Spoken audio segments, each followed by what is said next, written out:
Hello, everyone. I'm joined today with Thoughtful Salt, the founder of the GG Historia Discord server. How are you doing today, Thoughtful Salt?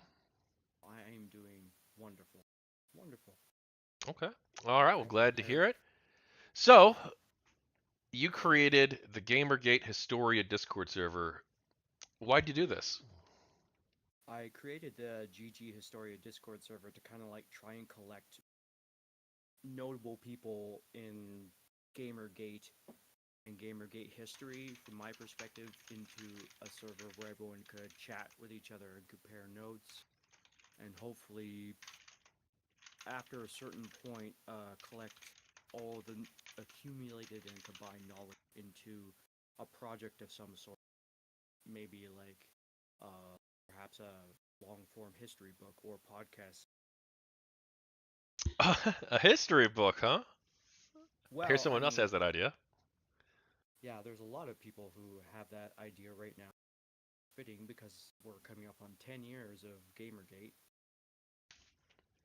All right. So, when did you decide that you wanted to create the server and start cataloging the history? Well, I've been cataloging the history of Gamergate since basically the beginning. My story leading up to all this is a long and complicated one, so I'll tell it in a short and concise manner as I can. So, I used to actually be a games journalist. I worked for a site called 2-Stash around the time GamerGate started in 2014, and I've been paying attention to like items in the news, gaming culture heat ups like Anita Sarkeesian's tropes versus women in video games stuff, uh, a lot of minor culture war build up to that month, and then when I was actually at Prime in Seattle on a mission to write articles about the games we presented there for 2-Dash on my own dime, by the way. The site never ended up paying, but Gotcha. And just a heads up, your audio is cutting in and out a little bit. I don't think we're missing any words. It's just like there's the static when you're talking, like a light static, and then it's silent, and then I hear the static and you're talking again. all right, is it better? I guess we'll just have to play with it long form and see. All right, well, back to my train of thought, I guess then. Okay. So the articles came out around that time. I forget the exact date off the top of my head. The But Gamers Are like, Dead articles, yeah, August it was like, 28th. yeah, it was around that time.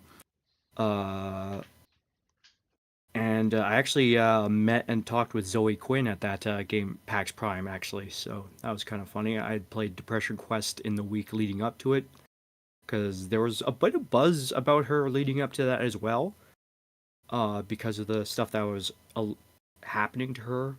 I want to say in quotes, but like there's a lot of conflicting reports and information around a lot of the instigating events in Gamergate history, which, as you know, and as anyone interested in listening to this should know, there's no simple narrative that can boil it all down. But like when those gamers are dead articles started popping up all at once on the same day, that's when my sympathies turned towards being more aligned with overall Gamergate, which is kind of ironic because I actually don't actually agree with a lot of the general opinions going around in Gamergate circles. But like the main question of games journalism attacking audiences and having this weird little performative ethical breach in its practices sort of got me into the field of like going like, okay, hey, there's something going wrong here that I think needs to be looked into. So luckily my boss at the time, Chris Jensen, decided to align 2-Dash with Gamergate as well, so that ended up working out in my favor. So I ended up publishing a few pro GG articles as a result. I still have them archived because the site is now defunct. You can't find anything about it now. Gotcha. So before the Games Did articles, before the GamerGate starts, or whatever you want to call it. People have different start points for it, but before all that, you actually met Zoe Quinn at a panel at PAX. What was that like? What did you Well, talk no, about? I went to a panel of hers that was at PAX Prime and listened to her talk about something. I would have to dredge up the PAX Prime schedule I was at to refresh my memory of exactly what happened there. But like, I met her afterwards, actually, walking around with her boyfriend at the time. I believe was Alex Lifshitz or something like that, which is kind of funny. And I told her how playing the game, she had made Depression Quest kind of spoke to me because at the time I was majorly depressed, and I said to her, "I'm thank you for making that game. I think it really helped me out." And we shook hands and we talked. But like, the main question of like the whole GamerGate spiel was kind of like a shadow hanging over that event because I think she immediately went to a bar and took a picture with someone famous after that. My timeline is a tiny bit messed up on that, but I have it in the archive somewhere. Okay. And so you get involved with Gamergate after the Gamers Are Dead articles then happen, and you write some articles on this gaming site. You're a games Mhm. journalist. You say that these are pro Gamergate articles. You don't describe them as being. Did you view it as being pro Gamergate at the time, or? Oh, it was definitely pro Gamergate because, as I said, the fact that all those gamers are dead articles came out around the exact same time within a few hours of each other, like that speaks to a kind of ethical, not like a true like oh yeah they were corrupt in doing so or something like that. No, it was like an ethical purpose in mind from that group of people. And this speaks to my entire view on Gamergate as a whole. It's less of a major events thing and more like an ethical purpose thing.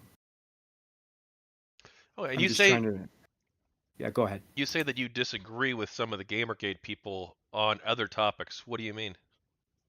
Well, I mean, I did make a few notes here. So like, so corruption in is a thing in games media, but not in like a whole like it actually like professionally or like legally matters. Like here's cash in envelopes thrown to you, write positive shit about us, even though there's like it's on the whole games media is built on this foundation of access journalism, sort of like sports media you can compare it to. But they also try and report on moral matters as kind of like their morals are the thing that's important, if you know what I mean. So like they have a performative bias in their selection of what they write about, how they write about things, and their editors who what they choose to front on their front pages and promote on their social media.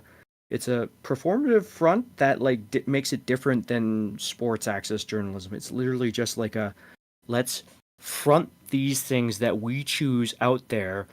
Damn all possible criticism as painting the criticizers as a negative person. Like they've successfully weaponized criticism against their entire industry, and that's the ethical level we're operating on. The corruption is just a byproduct of their entire foundational being, basically.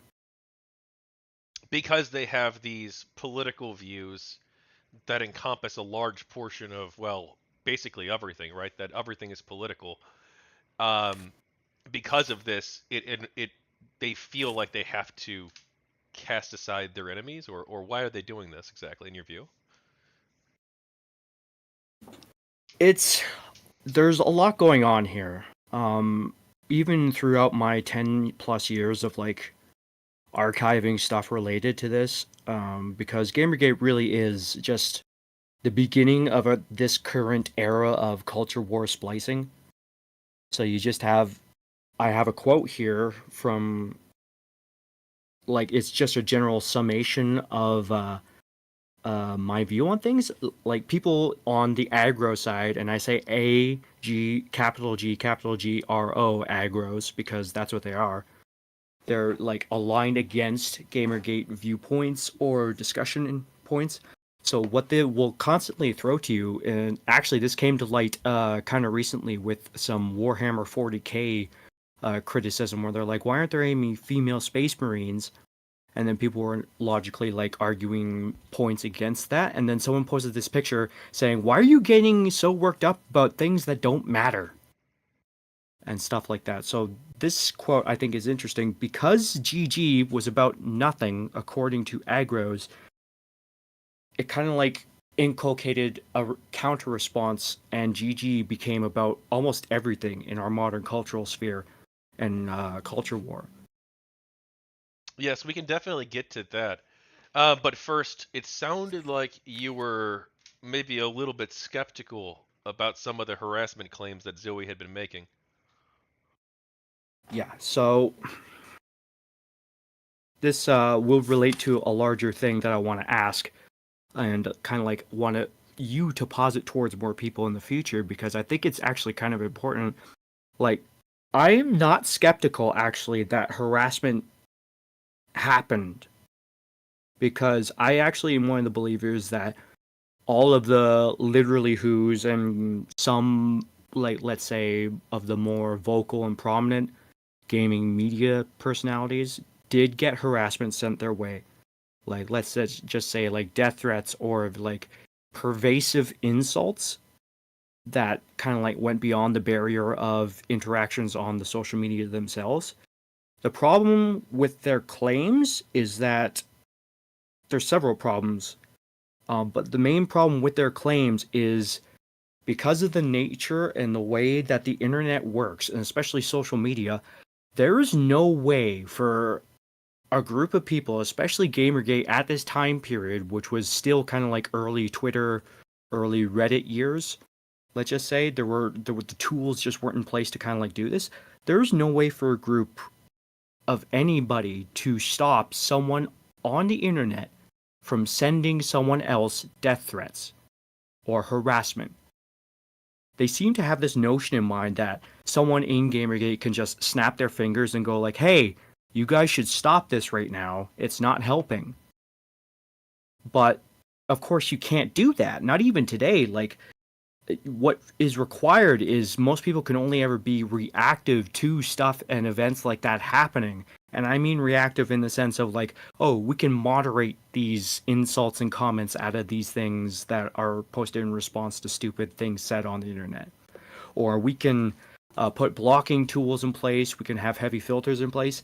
Regardless of all that, if a troll is dedicated enough, they will find ways around all these barriers that people try and put up in front of social media. And then their response to not being able to stop all of this is, oh, well, the entirety of this mass of people is responsible for the harassment against me.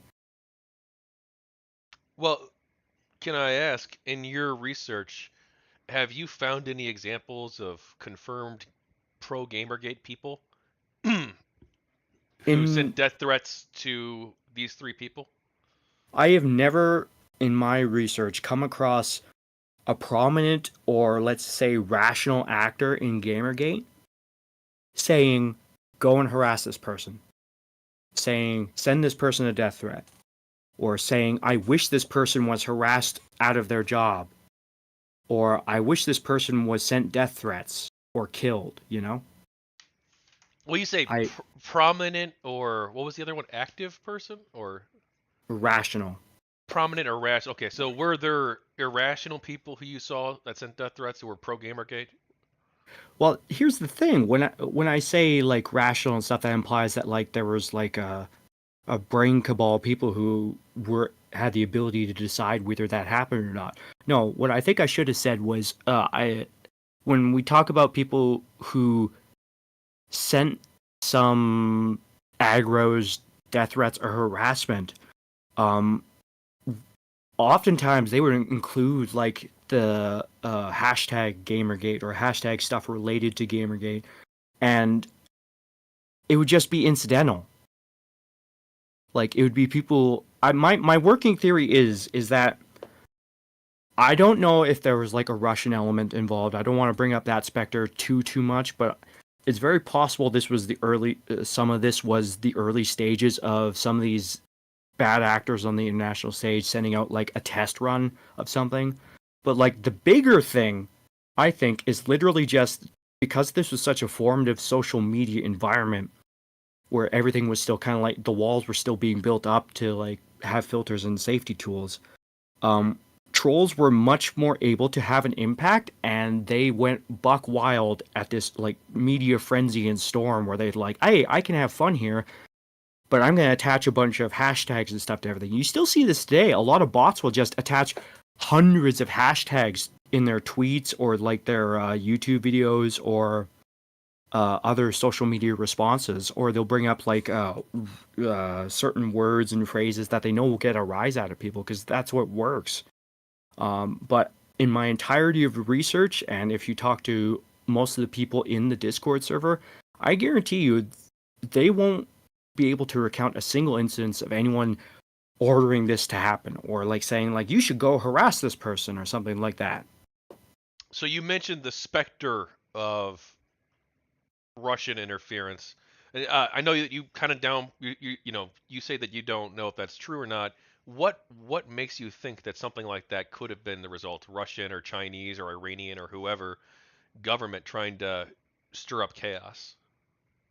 Well, the reason I downplayed it is because it's kind of like built into my just working picture of the whole situation. Because Steve Bannon would say that he used some of the rage from Gamergate to help out with his conservative politics and stuff. And we do know that Steve Bannon was in bed with a few foreign elements in certain financial ways. Maybe not ideological. I don't think we'll know the full extent of a lot of this stuff for at least another 20 or 30 years. But what I will say with certainty is that yes, the fallout of the lessons learned from Gamergate were used in subsequent foreign activities in this regard. So, like all the proven stuff from the 2016 election campaign that is out there, uh, and all the current undermining of Western cultural values that we studies have shown that Russian based bots and trolls are involved with, and Chinese Communist Party bots and trolls as well. So I wouldn't doubt that a lot of the lessons learned from Gamergate are being used in situations after the fact. Okay. So, just so we can move past this point, I do want to get like gauge your level of strength in this belief.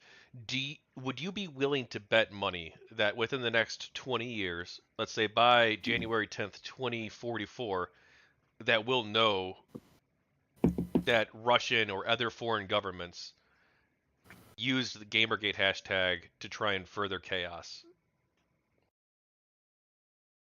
That's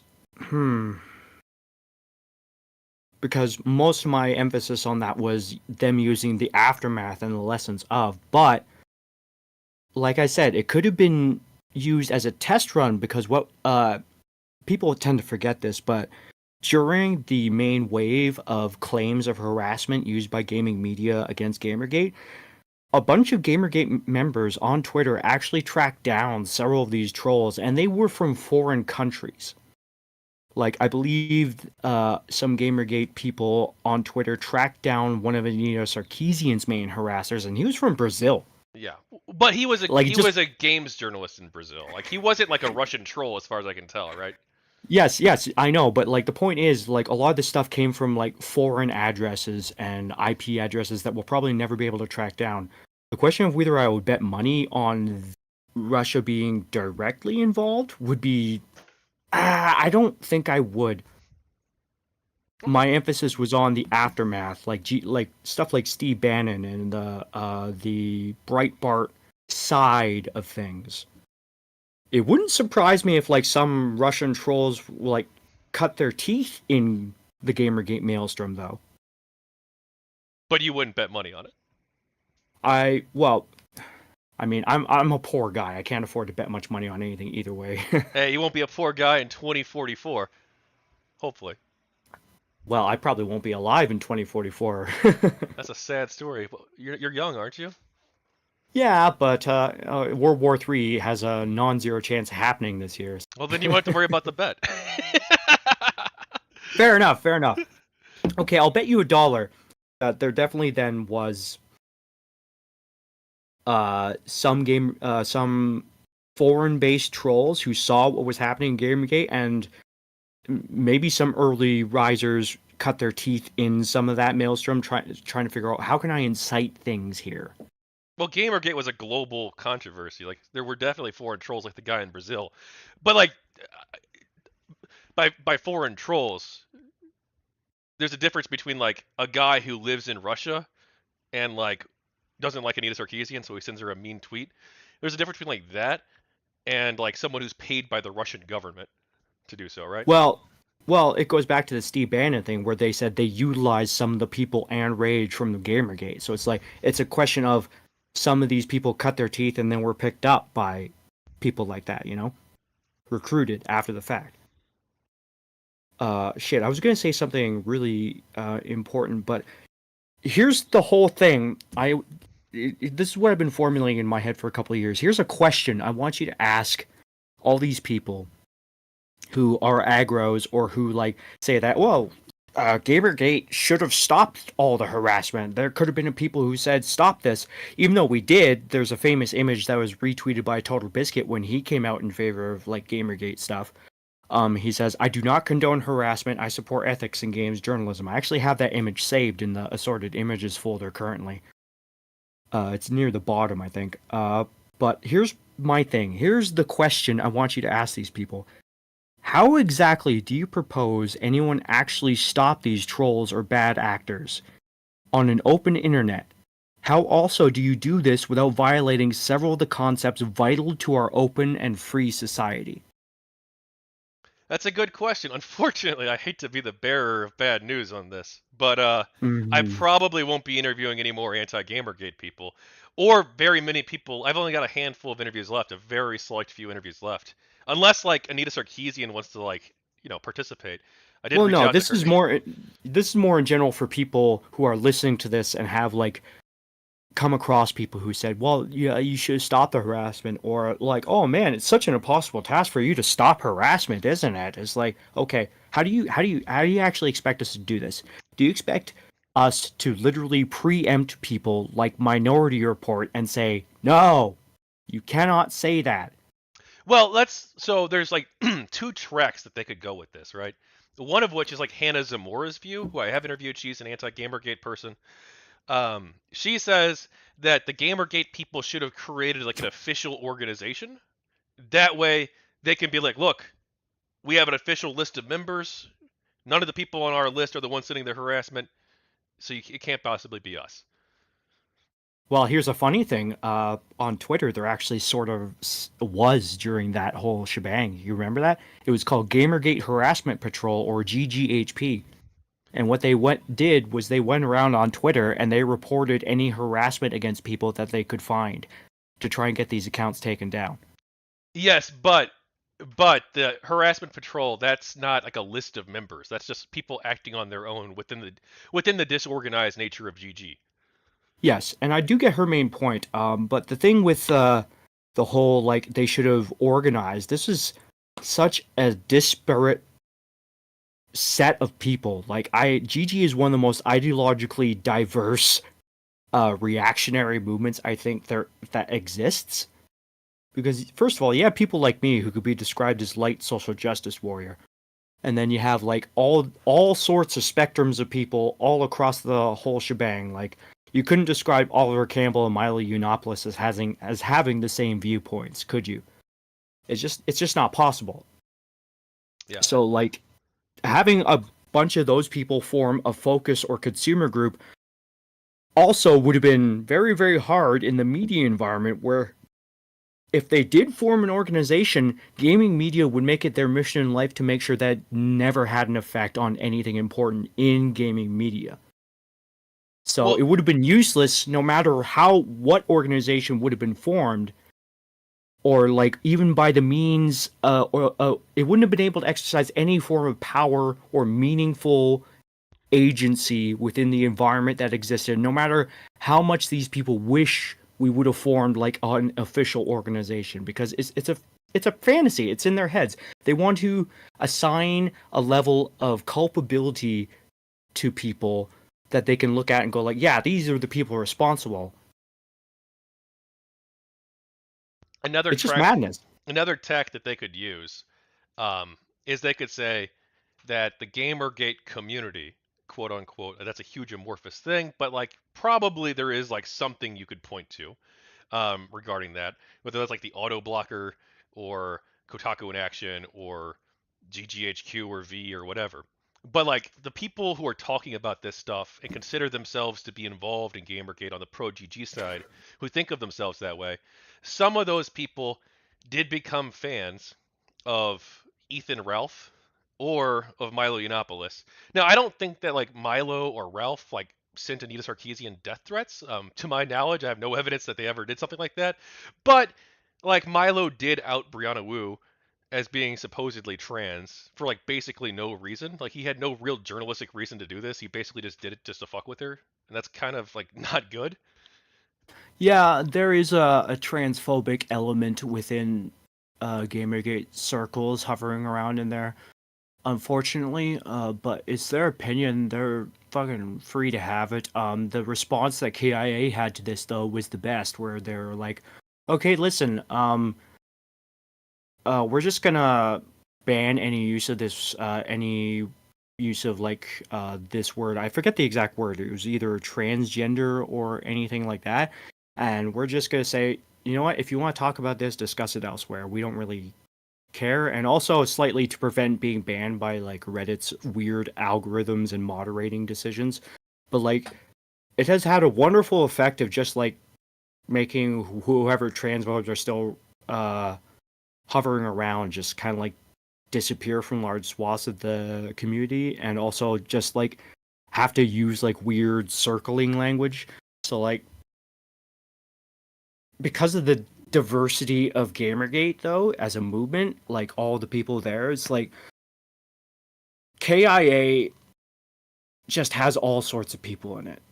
You could probably find the weirdest possible group of people you could find in there, and the fact that there's transphobes hovering within the movement doesn't concern me in the effect that even though I abhor these people, if I talk to any one of them, they were like, "Hey, well, these people have a mental illness," I'd be like, "Nah, just shut the fuck up, please. Just shut the fuck up." Well, let's. Um, I don't mean transphobic people. I don't care if somebody holds that opinion. Like I don't care. I'm a free speech person. Um, yeah. you know, if they want to debate it, we can talk about it, I guess. But like, um, but would you consider what Milo did in his article though to be a form of harassment? Yes, in the strictest sense of the term, I think the the journalistic standards have morphed because I think people used to be outed on a more frequent basis in media all the time. Before that point, and up to a few years in that little cluster of time when like queer rights were coming to the forefront of political and mainstream culture, that was when it was finally starting to get kind of like cracked down upon. Uh, Milo is a character in and of himself. I believe if you gave me like a couple hours, I could talk a lot about him. We probably But won't focus on him too much unless you want to. no, we're probably my general points coming into this. I wrote a few notes down where kind of like to touch on broad points that kind of like talk about why they're important to the whole culture war and GG Historia as a whole, and why they're important to document because history is written not by the writers but like people who write. Sorry, not by the winners, but by people who write stuff down and archive stuff. So that's why I'm doing this. It's important. But going back to Milo, he is like everyone knew he was a troll at the very beginning. Like the only reason he got any clout at all was because the gaming media circled the wagon so freaking hard at the beginning with the Gamers Are Dead articles. Where do you expect people to go if you kind of like back them into a corner? They're going to go to the people who say the things that they agree with or that they see or agree with the events as they see them. So Milo found the perfect situation for a person like himself to become relevant. And he used because we all know now, like in hindsight, 100% retrospective, everyone can say like, oh yeah, he was like the Joker. He's like the clown prince of Gamergate, basically. So like he's gonna do whatever he does and shock people into reading his articles, into like listening to his views, and it worked because of the very specific uh, coalescing of events and media maelstrom that was happening at the time. Right. The reason I don't disagree that there's like a reason Milo blew up into this figure. Um, but I just want to focus on like the harassment point, since that's like that's something that obviously Gamergate's been accused of, and also like Milo, you say yourself that that article could be perceived as being a form of harassment. I don't think it like meets the legal definition, because like it's probably what he wrote is probably protected by the First Amendment, and also like it probably I because it's not a repeated thing. He only wrote the one Yeah, article, I that's believe. that's So, another point. Yeah, that's but another like point I was going to make it's too. not good. He shouldn't have done this. And like people did criticize him for it at the time, but other people were okay with it or didn't give a shit. Well, like I said, it was the media environment at the time. Everyone was sniping at each other, and unfortunately for Brianna Wu, she's kind of a character in and of herself as well. Now, I want to clarify before I go any further. I am not going to imply that she deserved anything, okay?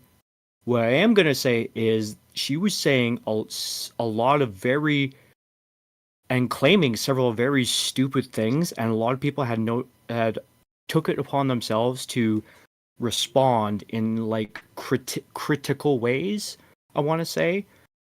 And I think what Milo was thinking, and I would actually bet money on this because I read his book Dangerous. I got into sort of some of his mindset.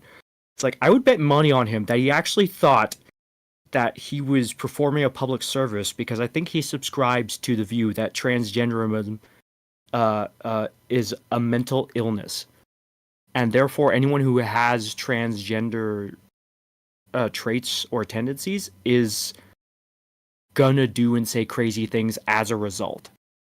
So I think he genuinely thought he was doing a critical piece of journalism there for a second, which is stupid because obviously it's not a good piece of journalism. But I think that was in his head, and his editors at Breitbart didn't have the stomach to rein him in at that point because, as I said, it was only around this time that that sort of practice in media was starting to become more taboo. Because I can't bring up specific examples because my memory's kind of bad, but like I don't recall. Like I seem to recall like before that era, people were outed all the time in media, in mainstream media. So this is just one of those weird things where just like yes, he wrote something that could be like construed as like going too far. But like in terms of like the actual harassment, I know I said I classified it as like harassment a bit earlier, but I want to clarify it would have been harassment if he had kept hammering that point home. And I don't remember him talking that much about it afterwards. There was a short flurry on Twitter, I think, um, where that was like remarked upon. But after that, after a while, like that sort of like died down. And everybody just went back to the just talking about Brianna Wu's talking points, which got legitimately friggin' insane after a certain point.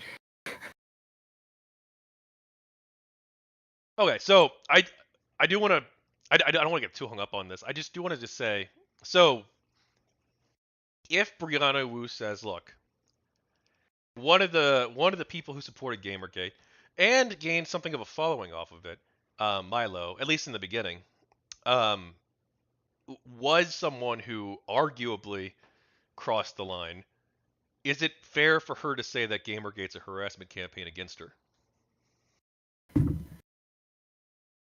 I don't think so, because one of the things that all three of the literally Who's did, and that was their nickname, because Gamergate literally they tried like early Gamergate and KIA culture very much tried to like say it's the principles of what they're saying that are important, not themselves.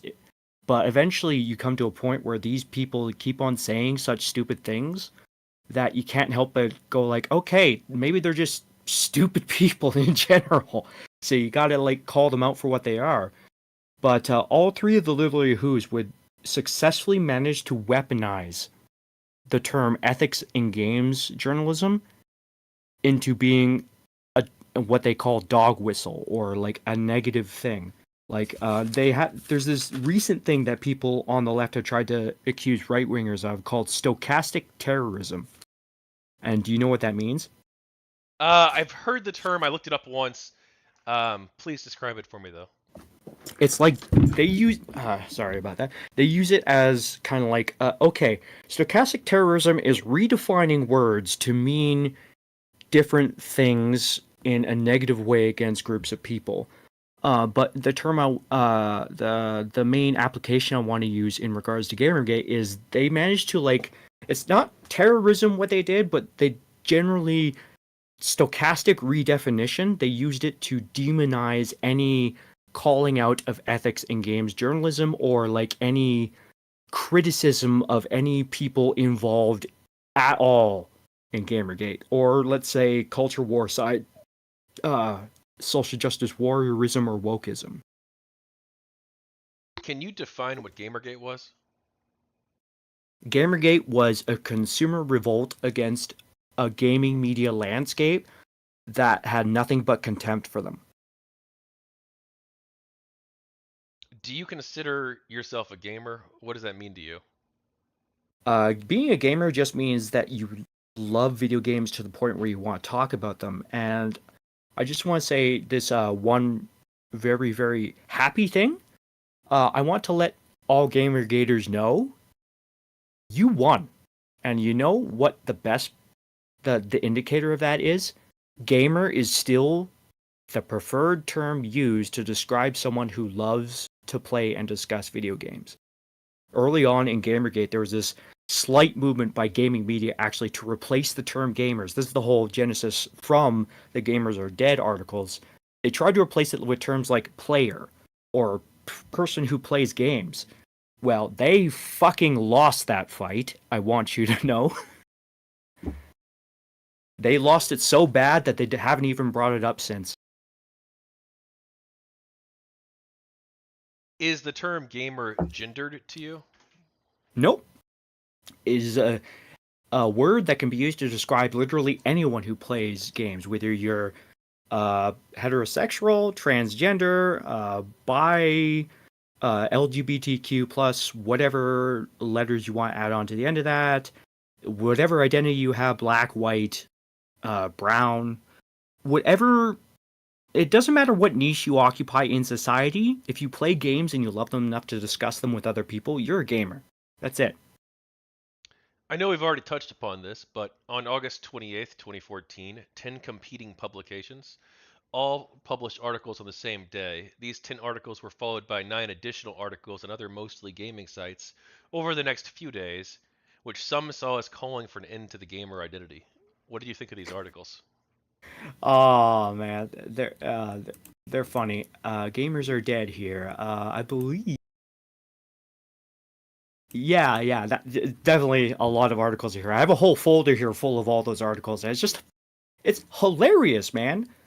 It's hilarious. These people actually thought they could kill an identity just by saying, "Oh yeah, some people in your within your large amorphous identity mass are committing crimes. That means you're all bad, by the way." What? How? Oh, because you could have stopped it. How? Oh, you could have like called it out. Yeah, only after the fact. Oh god, these people operate on the level of like you remember Tipper Gore in the early 90s when she went into the music industry and said, "Oh, if people are swearing in music, that means we're going to regulate the entire music industry." So the industry had to resort to like putting labels on things. But that worked because it was a very specific organization, a music industry where they had like the ability to do that because they controlled the output of like music into the world. But like when you're talking about an amorphous mass of gamers everywhere, and you say, "Oh, this identity is dying because one random woman was getting harassed by a group of gamers somewhere on the internet." Oh, don't ask us for proof, by the way. You Why do should you just agree with us. why do you think they wrote these articles? So, one of the first articles that Breitbart and Milo Yiannopoulos wrote was about the Game Journal Pros group. So, having been a games journalist, I can tell you that like the circles of discussion around writing about games nowadays on any gaming website that purports to have a bigger audience, they actually tend to run a bit together because these people all travel in the same circles to go to all the same gaming conventions, right? So what happens is they form like the rough social cliques that all organizations of, let's say, writers or groups of like creative individuals would form, and then they don't want to get shunned from any of those groups, right? And because also that an industry that is roughly similar in scope and ambition to sports access journalism, where they are required to be nice to the things that they're covering in order to get the information that they can get first and mostest, they try and play as nice as possible with each other. So they tend to, if not completely agree with each other, they tend to play as if they agree with each other. So really what this was a short, small group of people having a collective mass hysteria and deciding, hey, why don't we all write these at the same time? Actually, if you talk to some of these people, they'll say, like, well, no, it isn't weird that we all decided to write all these articles at the same time because, groups of people will often have the same ideas, not realizing, that that's kind of the friggin' point of why Gamergate formed in the first place. So, if the games press tried to reform, or even just ignored ethical questions, instead of publishing the Gamers Are Dead articles, do you think this still would have blown up into a massive controversy? I don't think so. You know what? I fully believe that if Nathan Grayson had just put out a 1 or 2 paragraph apology, and Stephen Totila had either like said like, okay, this is will be our response. We are sorry. We'll endeavor to do better. Or he had suspended Nathan Grayson for like a week or something. And even with pay, he could have just said, okay, we know we fucked up. Here are the measures we're taking. And they just ignored all of the. If they didn't like give publicity to this whole like weird building up campaign to the day that they all decided to write those articles, I believe it would have blown over. But because they wrote those articles, they literally said, hey, we think you all suck. And here is why, and you deserve to all be called the worst people in the universe. Yeah, it's no shit that people responded to that negatively. Why do you think the Games Press didn't go that route? It's like I said, it's a social clique. Now, there's been a lot of talk on Gamergate side of like nepotism and like all that sorts of things. It's literally just people who want to be nice to the people both they're working with and around, and to the people that they're covering. And if you'll actually notice, a lot of these games journalists want to go on working in the games industry too, so they have a vested interest in never being negative at all with the people against. This includes writing any negative press, writing any negative like reviews or negative coverage of any of the things that they're like writing with. Now, that's not to say that stuff doesn't happen, because obviously there's like bad games and shit that exist, but like they'll go out of their way to avoid that. So that's why this all happened, is because the social pressure is kind of like, it's kind of like a extreme pressure cooker of unconscious bias and pressures, where like everyone just goes like, okay, I best not think this lest my peers lose respect for me. And this actually happened to me when I was working with 2-. I was actually quite notable within the crew for my dislike of The Last of Us. Eventually, my editor in chief kind of like snapped at me and said, "Stop saying you dislike The Last of Us. We'll lose respect from other gaming media publications if you keep saying that." I don't usually ask. Well, actually, we'll go to the games journalism portion. Sorry. What do you think of games journalism, It's, you know, or what did you think of it in 2014, and what do you think of it now? it was kind of like in a transitory period from like its early like fan-based roots and kind of like into a more professional sphere. But my general opinion of games journalism is this. When you have an unconscious bias, it means you make small mistakes, and when those small mistakes like collect upon each other and kind of like build all over the place, or you notice them all over the place, you can't get so many small things wrong and expect us to trust you on the important things that you report on. This is why people kind of like still kind of like have an inherent distrust of anything that Jason Schreier writes, even if it's good journalism. Like because he festered in this same environment where everyone around him was like making conscious or unconscious bias based mistakes in their reporting.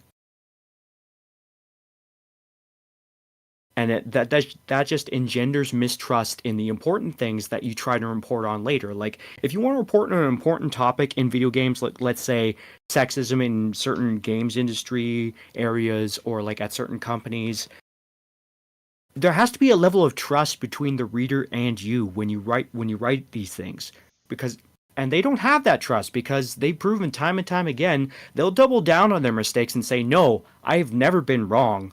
Or when they do apologize, it's a groveling thing like, oh, I've been informed by some gamergate trolls that I should apologize for making a little mistake, like not disclosing the fact that I'm friends with this game developer in my article. It's like stuff like that. Like if people can't trust you, then it's an industry built on an unstable foundation at that point, and no wonder it's falling apart currently. It's just it's a house of cards, and they built the flimsy foundations on which it was based. They can't be surprised when nobody likes them anymore.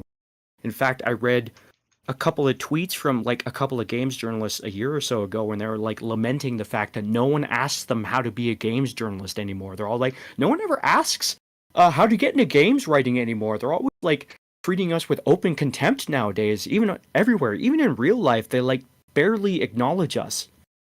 So it's like, ha ha ha, you earned it.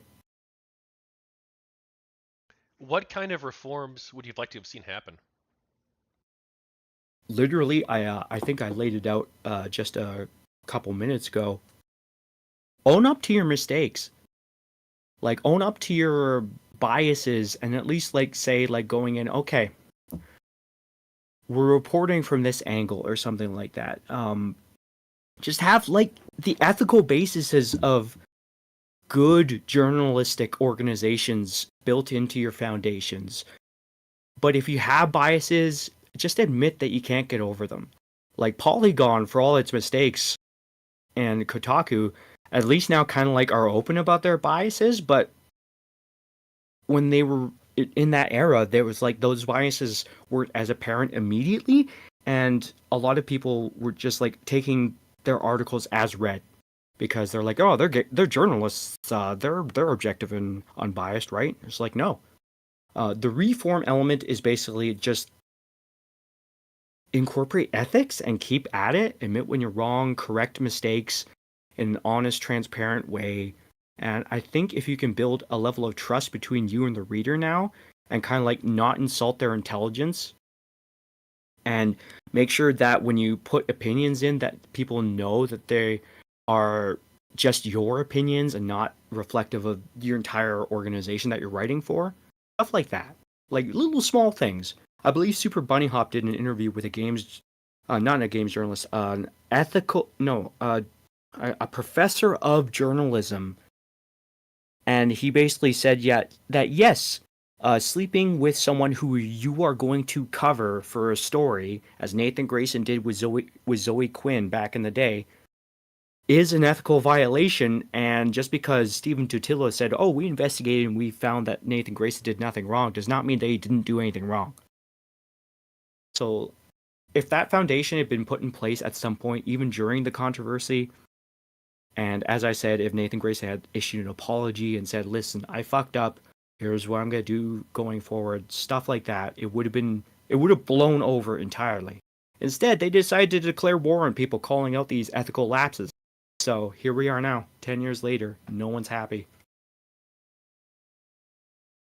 If you were the editor-in-chief of a gaming website and some of your employees were accused of ethical violations, how would you have handled the situation? As I just said, I would say, okay, listen, I would write an apology on the front page of the website, prominently in view, not tucked away like a couple dozen articles down the list, and I would say, listen, here are the lapses that happened. We will endeavor to do better moving forward. Thank you for politely pointing these mistakes and or biases out. That's it. And if they did a major ethical breach, like, I don't know, the thing that Nathan Grayson did, but worse somehow, I don't imagine anything much worse than that. But he did only do a bit of coverage, so it wasn't the hugest ethical leap. And that's the thing. This all could have blown over because it wasn't that big of a deal until they made it a big deal. Oh my god. But, like, if someone did a major ethical leap, I would say, okay, I gotta fire you. Or I gotta suspend you for a few months. Sorry, and you got to write an apology, and that would be the thing. Is there, do you think there is still a role for good games journalism in the world? And if so, what does that look like to you? There is still a good role for good games journalism. Good role for good games journalism nowadays is literally just report, report, and report honestly. Like, a lot of these gaming journalists would often say to GamerGaters, going like, yo, you're barking up the wrong tree for ethics and games journalism. Why don't you guys focus on the insidious relation between games journalism and the industry that it covers? My retort to that has always been, well, why don't you write more about it? You're the guys who write the damn things. Why do we have to constantly watch your asses for the mistakes you make? In September 2014, it was revealed that nearly 150 games journalists from competing publications were in a mailing group called Game Journo Pros. What did you think of this revelation? Well, it made perfect sense. Like I said, it was a social clique. So, like, these people have an incentive to be nice and to kind of like not report, kind of like keep each other in the loop on certain things. So you had a whole conversation, actually, in Game Journal Pros, where they were like, we should be more sensitive. We should be more apologetic to Zoe Quinn. And that like, guys, you do realize that it doesn't matter if it is an actual ethical breach or not. It appears to be an ethical breach. And when that shit came out and they circled the wagon and said, no, no, no, no, that you don't get how journalism works. We're supposed to be doing this sort of thing. It's like, okay, maybe so, but could you please not be dicks about it? By the way, side note, these people keep claiming that Zoe Quinn isn't this insidious person with a huge amount of influence in the gaming industry, gaming media industry. When Russ Pitts took over The Escapist, I believe he made a small mistake, and then he begged Zoe Quinn for forgiveness, and then immediately quit The Escapist. I mean, don't fucking lie to us, guys. Zoe Quinn has huge pull in the industry whenever she wants. She's got huge comic book writing gigs just out of her name, and I believe it or not her talent. People feel sorry for her, I'm afraid. Some GamerGate supporters believed that pressuring advertisers to pull out would be a good way to convince gaming publications to initiate ethical reforms. What did you think of this strategy? It didn't work because the gaming media, because of its very nature, and the fact that almost all of these gaming media publications were the most successful ones, and because they were friendly and were responsible for covering the gaming industry, and because the gaming industry relied on them to kind of like put their stuff out there in the general public's mind, they had no incentive to change, even if we somehow managed to like get a few advertisers to boycott them. Because, well, these are the big fish. You can't just kill all the big fish at once, even with advertising campaigns like that. it would require such a large concerted mass of people that didn't exist because of the ideological diversity and motivations of the Gamergate movement itself. So I don't think it could have ever worked, to be honest. Well, it did cost Gawker 7 figures reportedly. No, it was more the it cost him 7 figures, but what brought Gawker down was the Hulk Hogan lawsuit. So Well, some people would say that Gawker losing millions of dollars in the years leading up to the Hulk Hogan lawsuit probably put them in a worse off position. only slightly worse. They were still like I can't remember the revenue figures, but before the Hulk Hogan lawsuit hit them, they were growing year by year in terms of like views and revenue. So if it made a dent, it was a small like valley, and then it just like kind of started going back up again. Do you have any thoughts on deep freeze? Deep freeze is important. Is it still up, by the way? It is, but it's not updated anymore. Hmm. I think it's important in its current state as kind of like a cultural artifact of the state of view of people from Gamergate. So, like, if you wanted to get a snapshot of around the time it was last updated of the culture of Gamergate at that time, that'd be the perfect place to go to it because that's just literally a moment frozen in time right there. My Gamergate archive project seeks to put into context the wider cultural landscape and battles being fought in and around and adjacent to Gamergate. So I believe mine will have a bit more importance in the future, but Deep Freeze is a project I respect mightily. That In reminds me, I have to archive it. in August 2015, Michael Koretsky, actually before we move on to that, you did recently release publicly a massive, massive, massive, massive data dump of over 10,000 files, most of them relating to Gamergate. Do you want to talk about that at all? Sure, just a tiny bit. So it's actually closer to 40,000, I thought it and was that's a 10,000 lot of on P. the in the mega file, the mega archive. That's just preliminary, basically. So like, it should be updated now, because I just updated it recently. But in order to upload this to like places like Google Drive as a backup, I had to like segment it into chunks. So like, yeah, there's like 40,000 total files and bookmarks now. It's a large amount. This is all these PDFs are from the last, I would say, 2017 onward. Before that point, I was mainly bookmarking stuff in Safari. But basically, the GG archive, I'm gonna sort it too. So like, it's what you see here is basically just a raw archive. There's a folder I have called Sorted Gamergate, which is gonna segment into folders all the different facets that I can of what Gamergate and all the stuff around it meant for the wider culture war. This has taken 10 years of my life. Well, that's actually why I didn't want to do an encyclopedia because I thought the encyclopedia would take 10 years of my life. That's why I decided to do the interview project instead because I'm like, well, I could probably knock that out within a year. Well, we'll see. But that's the hope. Yeah, Within a year and a half to two at most. But like, depending on how much I want to I dedicate do. time to it, but I'm pretty sure I want to have it probably within a year, ideally, year and a half at most. Yeah, I just want to make like a kind of like a slightly personal statement. I've probably sacrificed my dream career in game music composition for Gamergate because as the example of Troy Levitt getting fired from the Hogwarts Legacy dev team for making a video even slightly critical of Anita Sarkeesian shows, anyone with Gamergate in their past is basically kind of like softly blacklisted.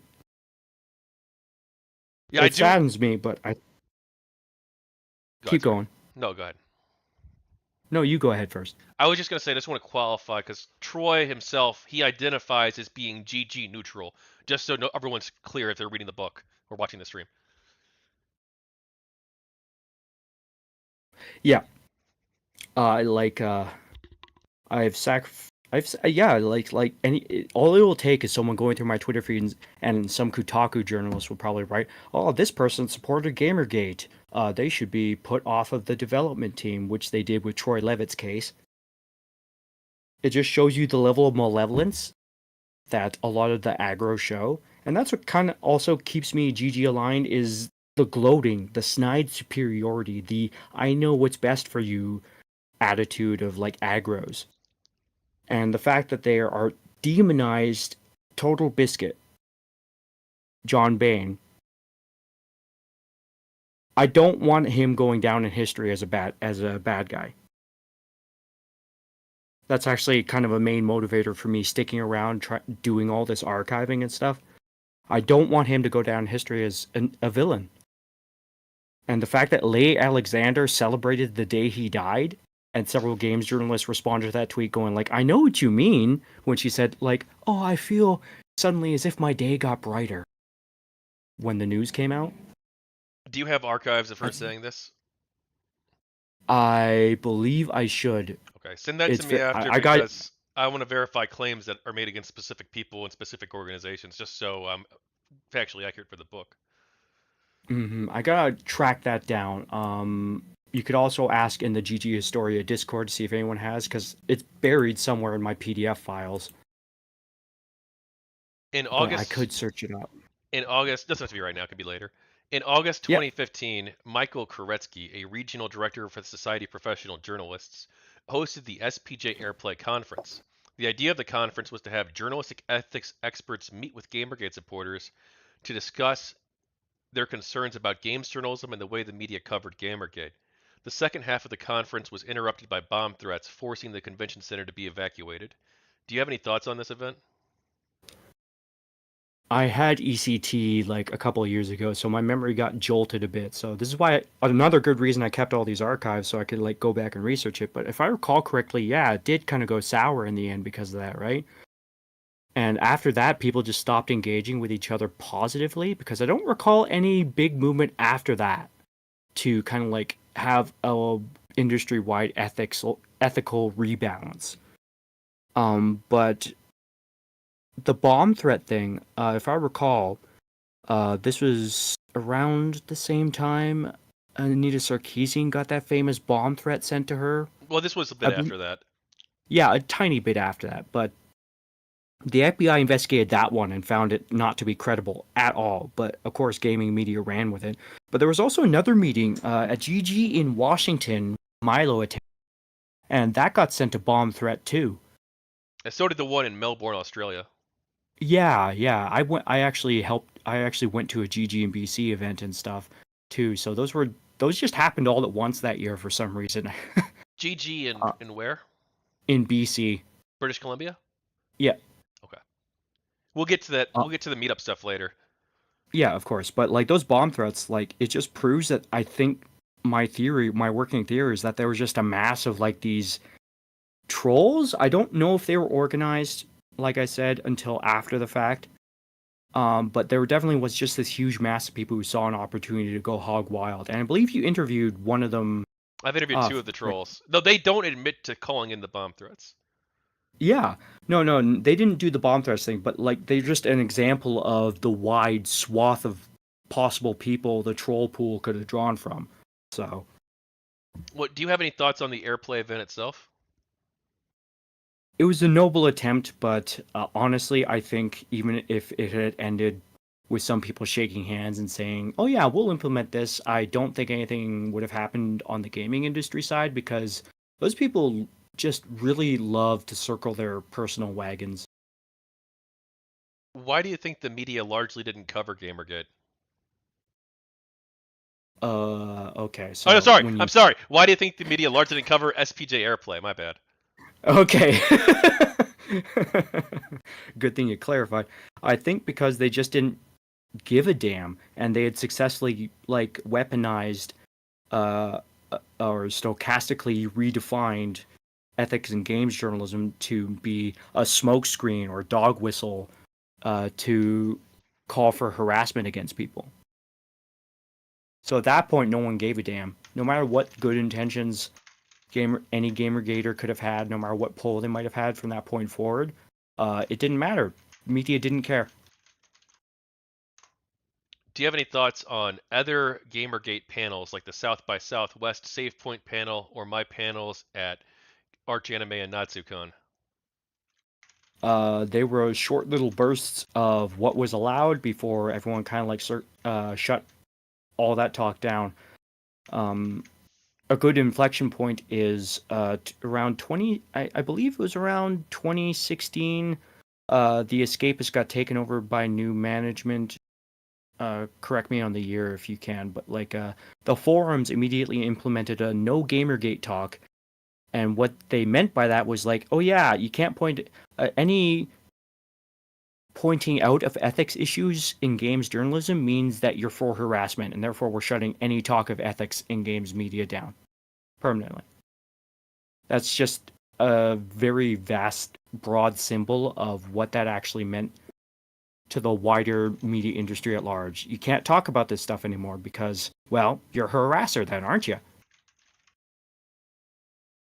Well, to be clear, like even then, my panel at Archon, my third panel I was going to host, actually got canceled because of an online mob, and then uh, someone tried to cancel supposedly my NatsuCon panel, but the convention stood up for me.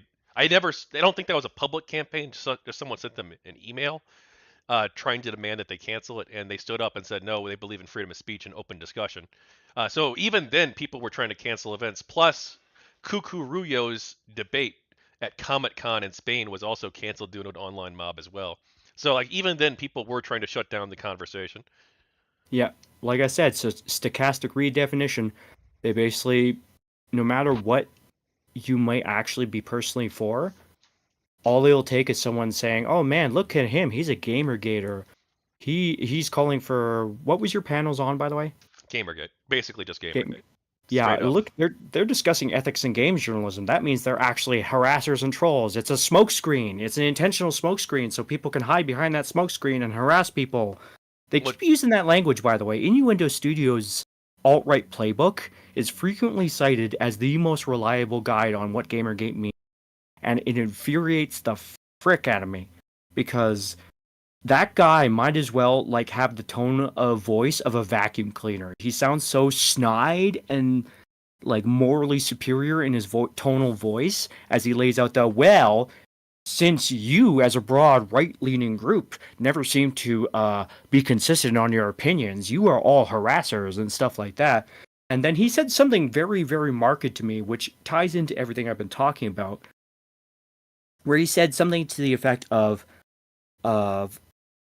right-leaning alt-right groups and right-leaning cultural groups or whatever, like Gamergate, substitute their lack of actionable political realization with a lack of control over the perpetrators of harassment and other forms of like uh, disjointedness in the political sphere.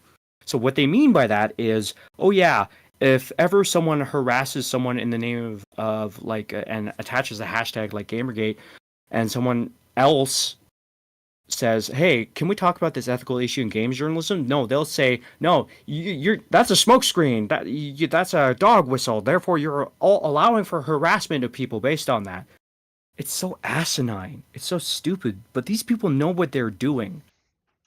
They just don't care about the possible long-term cultural consequences because they successfully created their own worst enemies by doing this. do you have any thoughts on the panels themselves? Did you see those panels, and do you happen to have a copy of the panels that I ran? Because I don't have those anymore. Unfortunately, my main focus with archiving has been archiving PDFs and articles and images and certain like text-based stuff. I've had to, because of my limited budget over the past 10 years, I've had to like kind of like sidestep video archival for the most part. So I don't have a lot of archives of those stuff, unfortunately. Okay. Some people believed that Gamergate should have ended after SBJ Airplay. What did you think? Well, Gamergate kind of subsided into the larger cultural war. So unfortunately for them, Because they insisted Gamergate was about nothing, it became about everything. So they, like I said, they created the enemies that they perceived to be everywhere. They created this pervasive monster in their head that then actually became somewhat actually true in a certain way. Where they're like, there are people out there who constantly disagree with us now. Why is that? Because you started it. Have you seen the Airplay documentary that came out recently, and do you have any thoughts on that? I unfortunately have not seen it yet. I just got out of like a decade of my brain trying to murder me. So my it's amazing actually the effort I've been able to put in archiving stuff because when your brain's trying to murder you, it's tough to wrestle up energy to like do anything important. Thankfully, for the past 3 months, my brain has started to act normally now, so I'm actually having a lot of energy to put forward towards finishing this archival project. And then I think I am in the mood to retire after August. Do you have any thoughts on the Kunkel Awards? What are those? The member after Airplay, the Society of Professional Journalists created a series of awards that they would give out to games journalists who they thought who represented excellence in gaming journalism. Oh yeah, I think I vaguely recall something to that effect. If I recall correctly, they did it for like 1 or 2 years, and then it never happened again. I I'll have to look up now the exact time period this ran for. I think it might have been a little bit longer than that. 5 years. It ran for 5 years. Yeah, I don't remember hearing about anything other than after like the first year or so. So like the thing with trying to give an award like that is that the gaming media would have to care about it, and they didn't. Do you So think yeah, the GamerGate banner should have been used to take on industry issues outside of just games journalism? uh, in an indirect way, it kind of did because the energies and activities of GamerGate members kind of like radiated out into the wider cultural sphere. You have guys like Sargon of Akkad who were involved in early GamerGate, went on to do other things. You have a lot of different personalities that just went on to do insightful work in other spheres. But like the Gamergate banner itself tried to affect some sort of change in gaming media. Unfortunately, there's a lot of stuff that went down that just didn't end up working out. I believe Alexander Macris can actually give you a lot more detail on stuff like that because I believe of all Gamergate members, he actually was the one who had the most possible clout of any of them. I'm interviewing him too. He's coming up. Yeah, yeah. So like he can give you more information on that, but I just want to bring up a side note to a side note. There were a lot of people who tried to use Gamergate as a money making sphere. So like Jenny Barrage of Based Gamer was one of them. She tried to make this site called Based Gamer. So she made a big stink about raising the Kickstarter funds necessary for to run the site. And then when it finally got up and running, she disappeared after like 3 months. Yeah, I've reached out to her for comment because other people have brought that up. She's not responded. Yeah, it wouldn't surprise me. Last I heard, she got married, and yeah, nothing ever came of that. And then there were other people like Milo, like Breitbart, who tried to like say like you guys should care about this too. And I guess a few people did radiate from Gamergate into like that online sphere. Like there's a tiny connection from Gamergate to the wider manosphere, to the wider Red Pill movement, but it's a tiny connection. If you actually talk to a lot of Gamergaters, I would very much doubt that actually most any of them are involved in stuff like that at all. Yeah, well, So the red pill thing especially, I think is well, because like the red pill itself, if you look at it, there was like because Reddit keeps track of like what subreddits people use, and I yeah, don't think that there was like that much of a connection between the red pill subreddit and the Kotaku in Action subreddit. yeah, but There the was way like there aggros probably were think, some users who posted on both, but like didn't seem like that was a like a major connection. Yeah, the thing with these aggros though is that they'll use no matter those numbers, no matter how tiny, as proof that the entire enterprise was bad from the start because these people were responsible for Trump trying to overthrow the government on January 6th and stuff like that. Like, it's not just me bringing up the fact that Gamergate radiated out into the wider cultural sphere. Aggros bring this stuff up all the damn time. Like, Gamergate is responsible for literally everything. Like, there's some people who I think they're trolls, but like nonetheless, it's been brought up where they make wild claims like, "Oh man, Gamergate is responsible for the Russian invasion of Ukraine." They're responsible for like so much of the bad things and happening in the wider world. It doesn't matter where you go. Gamergate is the cultural boogeyman Well, I know you've of modern society.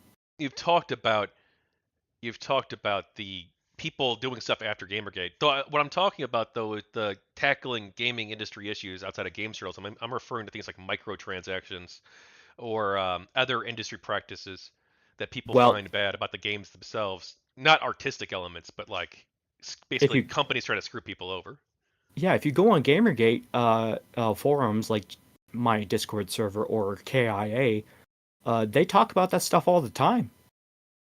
But the fact that the last time we tried organizing to get advertisers to boycott gaming journalism websites failed means that I think a lot of Gamergate members are apathetic at this point. They're like, well, why should I even try to improve things if no one is going to care about this? And the fact that we do call these out, we're demonized for it. Like, I still think that most of Gamergate nowadays is way too apathetic and kind of like unresponsive to the notion of helping people like me and you out in terms of like documenting Gamergate's history and propagating its true beliefs out into the wider cultural sphere. Because you guys are going down in history as villains. You don't care about that? Yeah, well, I don't have the time or energy anymore. Like, yeah, but I'm never going to get a job in the gaming industry because of helping you guys out, even in my tiny way. Like, that saddens me because that was my dream for the longest time. So So you guys aren't gonna care at all. it is an interesting situation. Now there are people who do very much care. Like I've built like a community of my own with pro and anti people and neutral people who want to talk about this and want to help with the project in various capacities, either by doing interviews or by providing feedback. Um, but like it seems like most, I don't know about most, but like let me say this: a lot of the people I've talked to have an interest in participating and helping out. Other people, they're like, hey, look, I want to do my interview, I want to tell my story, and then after that, I kind of just want to go live my life. This was a big part of my life for a long period of time. I didn't really know how to think about this. I didn't really know um, what I want to do with my future, given that I Mm-hmm. have this GamerGate past, and I want to talk about that. I want to put the truth out there. But like after this, I'm gonna go focus on my career. After this, I just want to kind of fade away into the darkness. But like Kotaku and Action I do get people, that. a lot of them don't seem to don't seem to pay as much attention to the project.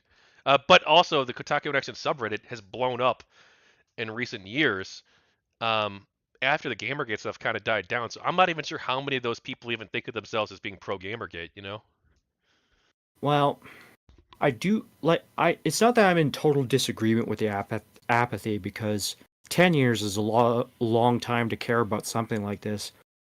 It just kind of sucks because, like, as I said, if you don't care just a bit for a bit more for a bit longer, like maybe a year or two more to like kind of like help finish these archival and historical processes up, you're going to go down in history as a villain, and that has a huge effect on things like career prospects for a lot of people, mental health of a lot of people, and just like the general feeling of don't you want to have won this thing decisively instead of like in the way that I mentioned earlier, gamers still being used as the term. Like, don't you want that victory at the end? So But you yeah, talk about the history, and obviously you and I are both like amateur historians, basically, in how we approach this. Um, do you think that the projects that you and I are working on, or that Raymond Wallman with the Airplay documentary, or James Desborough with his book, do you think that projects like this actually will change the historical narrative on Gamergate? here's the thing. I've recognized from the start that this is a long war type of thing. This is we've lost the short-term cultural war kind of decisively. Everywhere you go in circles other than Kotaku and Action and maybe some of the more rightward leaning subreddits, Gamergate is seen as a synonym for evil. And I'm talking evil, not your run of the mill, oh, like, oh, it's a political movement that I disagree with. No, you're fucking evil. People view anyone who aligns with Gamergate as this sort of my amorphous mass of anti woke, misogynist, incel thriving culture. It's a byword for evil at this point. Capital G gamers is the term often used as well.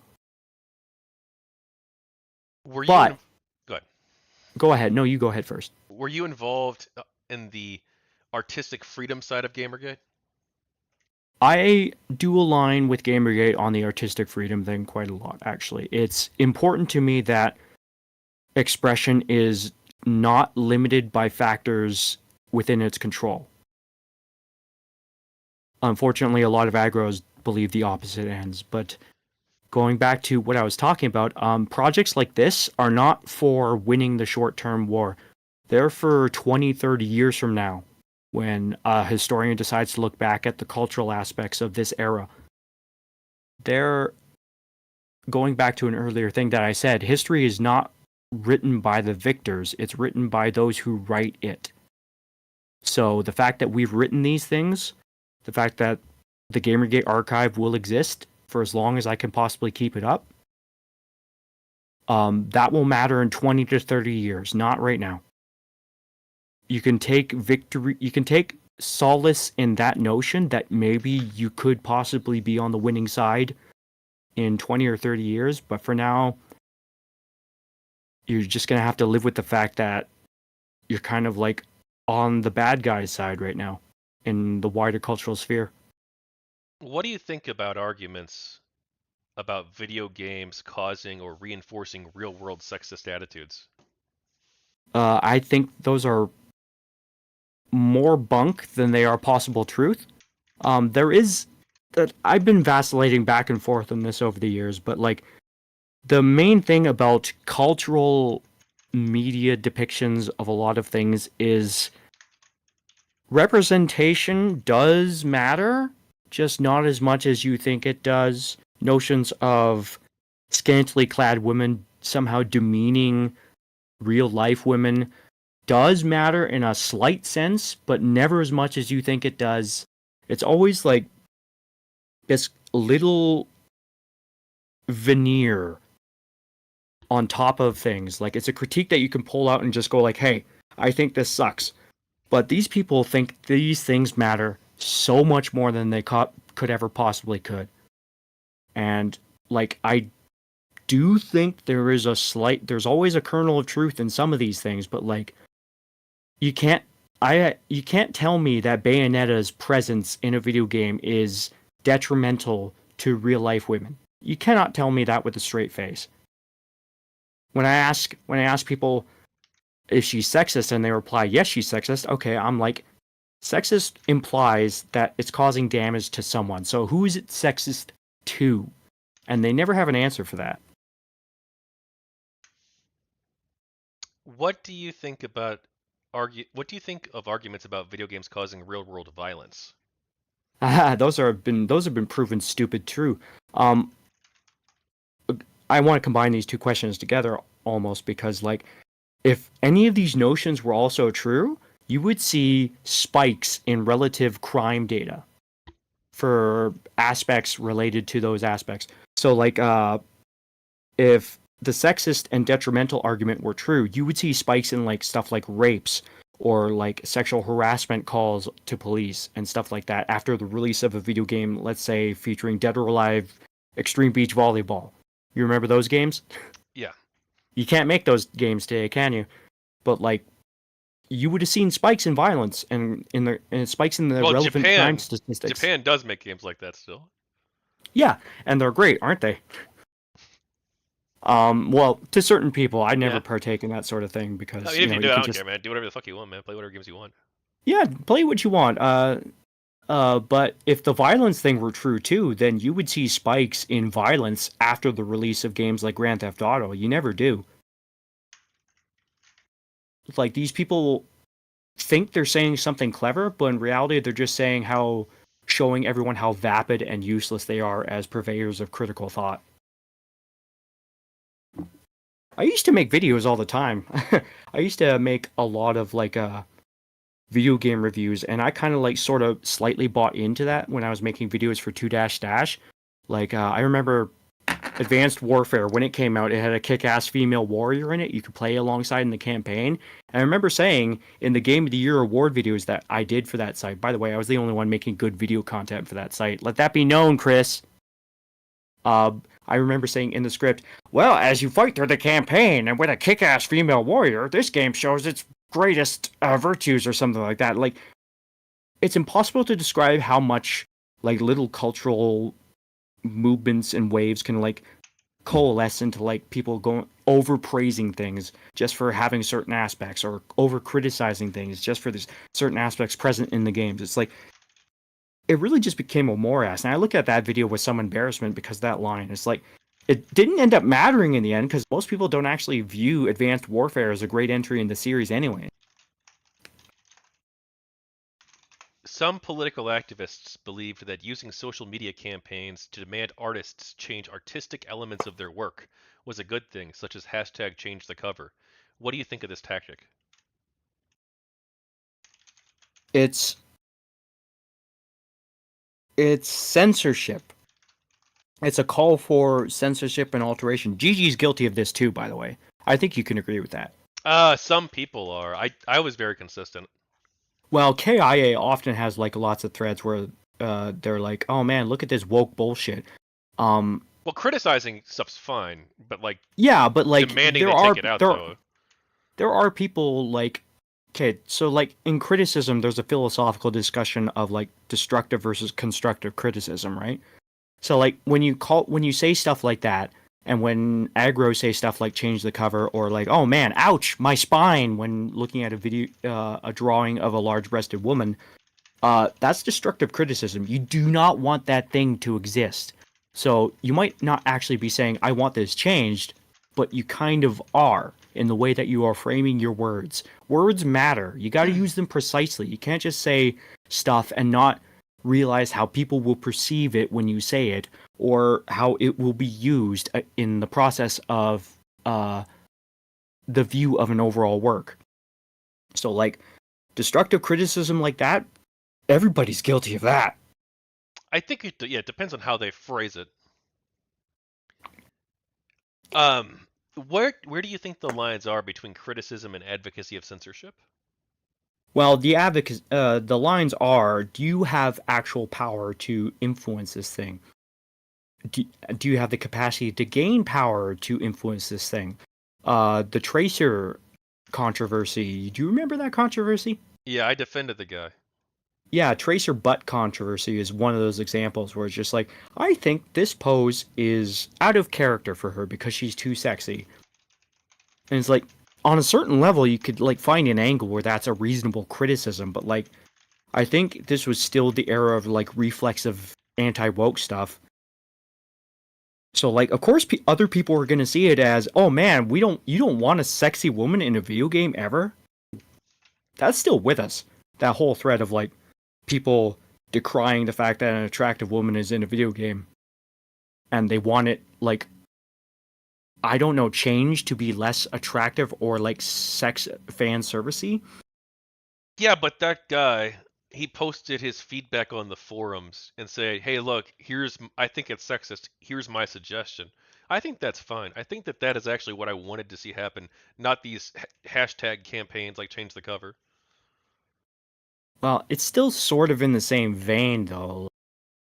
Like I did admit that, like, from a certain angle, you could view that as reasonable criticism. So it's not like I'm disagreeing with you. I'm just saying, like, you have to be conscious in this modern media environment of the way your words will be perceived and used. Like, to not be conscious of that is to be hopelessly naive and kind of like stupid in a way, because it's like, okay, this is the Tracer looks too sexy. You should change that. It's like, okay, you do know how that's going to be perceived once. Let me give you an example.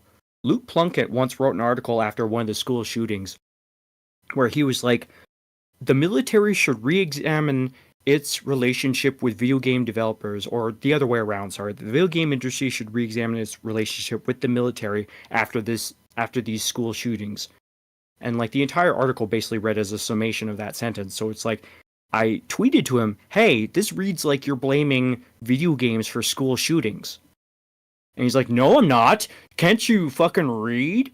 And I was like, no, dude, this is the way it reads. This is the way it's going to be perceived. And he's like, yeah, well, I have a PhD in writing or something to that effect. And I'm like, dude, this is why people don't like games journalists. They have no conception of the way they're going to be perceived when they say stupid shit. They have absolutely no consciousness of the use of the words that they're going to use. Sorry for the muddled language, but it's inane. This is the entire way that the game's media landscape looks to any random outside observer who's interested in a broad overview of things, rather than like, oh, is this game coming out? No. Okay.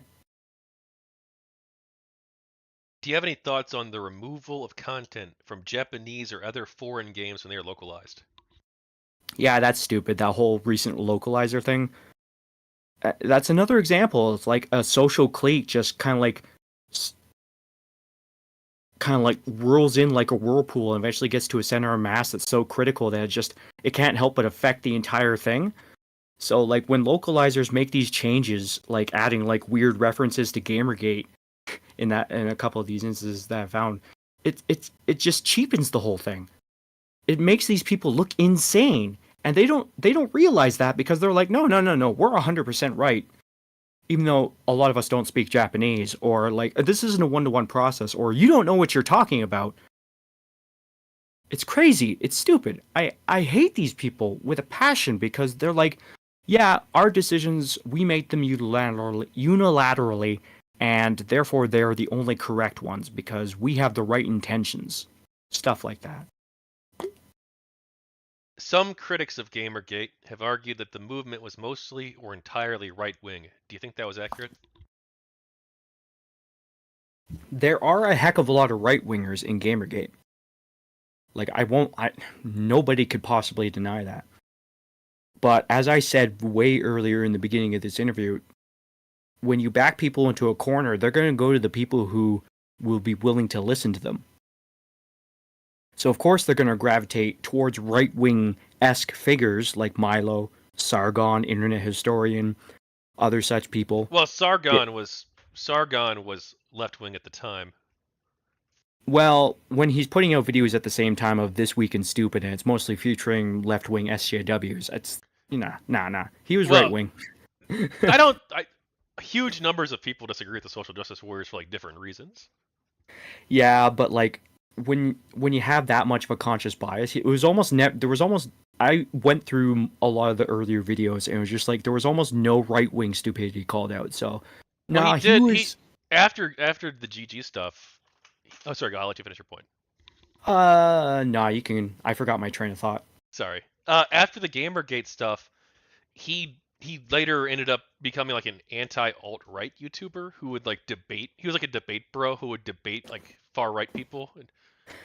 Yeah, this is a very, very fun side note, but like a lot of these supposed right-wing figures did end up like becoming anti-alt-right, because alt-right is not right in and of it, like in the same sphere as regular right-wingers. Like, people seem to forget this, but alt-right is literally alternative right. That's Yeah. what the definition is. Like, Again, though, like Sargon, like again, I'm not even like a Sargon fan. But like he did, I don't. He was like moderately like center left. Like if you look at like what he was saying, he was like pro immigration from like third world countries even at the time, and he was well, there's pro universal healthcare. Which I mean, he lives in the UK. Everyone's pro universal healthcare. But like he did have a lot of like left wing cultural attitudes. You could say. yeah, yeah, okay, whatever. I'll concede the point on that. My main point was like these right center right, let's just say set from the, let's say I wanted, because there was a lot of left wing people there in there too, but most of the center left, center right people who gravitated towards these right wing slash fellow travelers, whatever, like they did so because they had nowhere else to really go because a lot of the gaming media was slicing up gaming communities into this like culture war divide. So you still have like large swaths of Reddit where like if you posted in KIA ever, you're automatically banned from posting in there. This is just an example of their successful infiltration in various communities.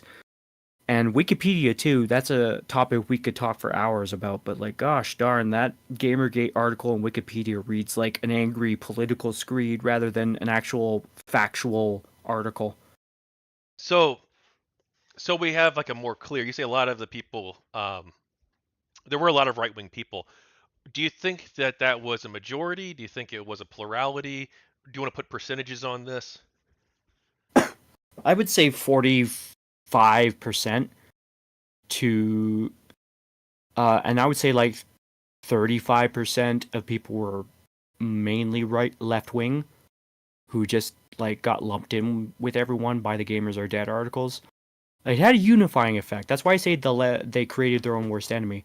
And the rest are people who vacillate political positions so often you can't really define them. But yeah, there was a huge chunk of right wingers, and you know that's not a bad thing. I agree with a lot of right wing opinions. I disagree with a lot of right wing opinions. These people have opinions. They're allowed to have them. To say that their presence alone makes a entire group of people who also happen to be there evil as well, well, I mean, go fuck yourself. Well, this so I'm so you say you think just to put it make sure we're clear because I think you're the first person who's pro Gamergate to answer yes. Um, you'd say 45% were conservative, 35% were liberal, and the rest were sort of like a mixed group. Yeah, I would say that. I could comfortably say that because a lot of people I think in KIA don't answer polls or questions like that. But the way that like most of the comment threads in KIA that I have archived, like there's a lot of opinions from people that are posted that you could like clearly point, okay, he's right wing aligned, Yeah, stuff I like think that. Kotaku in action today, at least, not necessarily during GG as much, but like today, definitely Kotaku in action has more like center right, more like libertarian right. Probably, definitely Yeah, but today, I'd say that that's probably true. yeah. Or, but like they would disagree with that though. Like if you ask them, they'll be like, "Oh no, it's a big Well, tent." you're also asking people who are willing to answer. That's kind of like a survivorship bias too, Well, right? do you not think that Brad Glasgow's research, which I think he did an extremely good job, but like, what do you think? Brad Glasgow is a weird guy to me because he kept on saying he would put out a book too, and it just never fucking happened. Yeah, that's I've talked to him about that. I'm disappointed he never did that. Because I believe I was excited for some of the stuff he was hinting he was going to put out, and then he never did. Now, I actually have a kind of weird belief that a lot of GG hates me too because of my delays in getting stuff out there. But in my defense, my brain was trying to murder me up until a few months ago. So I have had to deal with that. But now that I have energy, I'm actually really looking forward to finishing this stuff up. So if anyone who is still listening to this interview somehow is familiar with me at all, I apologize for the delays. I've been trying to be still alive to help you out. Yeah, focus on your health first, but then get to work. Yes. uh, Do you want to talk about your political views or philosophy? Sure. Ask whatever you feel like. Well, no, just like just a general. Where are you at politically? Oh, I would still vote NDP. That's up here in Canada. That's the party that everyone seems to think is an afterthought after the federal Liberals. I think I'm very much still a light SJW because I actually do agree that there are like aspects of culture that could be improved by certain things, like diversity. In a sense, yes, because it's actually kind of funny because you'll look at let me point out, for example, Hallmark movies. Look at the posters for all the Hallmark movies. That's a swath of white people all the way up and down. So like it if for nothing else visually interesting aesthetics, it's good for diversity to be in a lot of different places. My main issues come down to like, okay, but like don't try and just replace random things with, let's say, all the redheads that disappear and become race swapped with black people in a lot of things. And then a lot of people say, well, you're just mad that black women or black people exist in these spaces. Like, no, you're replacing things for no good reason, expecting them to be good just because they are there. And aspects like that, other political things that I believe in, I'm very liberal on stuff like abortion, transgender rights, LGBTQ stuff. And speaking as an autistic First Nations guy, like I've experienced oppression and racism throughout my life, so it's not like I'm can ever be completely unsympathetic to like even woke ideals. So I do heavily disagree with any like extreme opinions that I find on the right wing sphere.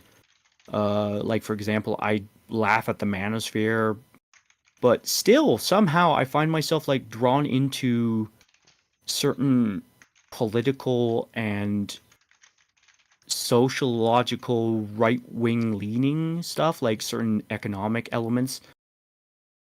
But I still would describe myself as very much left. Have your politics changed since GamerGate or due to GamerGate?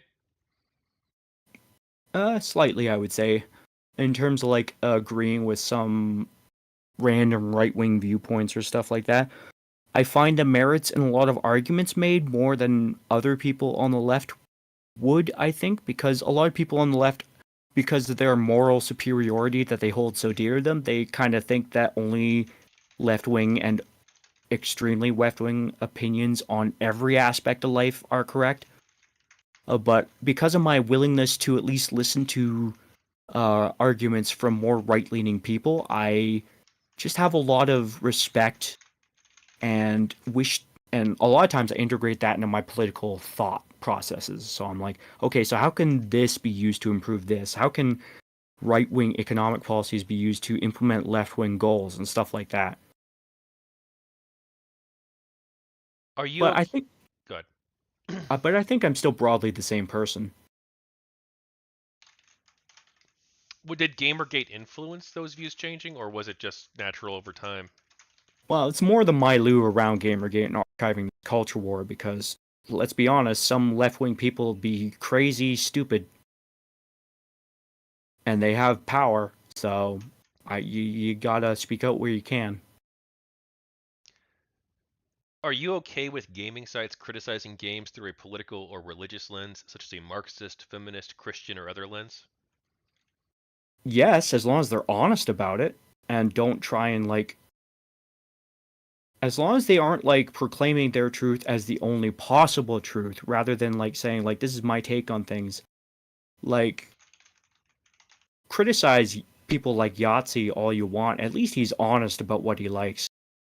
One of my biggest influences in criticism in general is Roger Ebert, and we know how biased he was against video games in general too. But like, the man was honest, he explained his thoughts forthrightly. It's just an ethical way to live, I think. You just like say, okay, this is what I think, and then say, what do you think? Well, it's interesting because I think it was Lieutenant Sarge's interview. He brought up Roger Ebert too. Apparently, Roger Ebert, towards the end of his life, kind of moderated his views on on games, and did begin to see that there was potential for the development of an art form here if it hadn't happened already.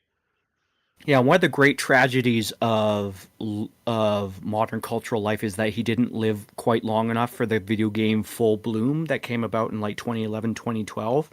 You had stuff like Dark Souls, all the big like AAA games that finally found they finally bloomed, like I said, and like we had that whole indie game explosion at the beginning of the decade as well.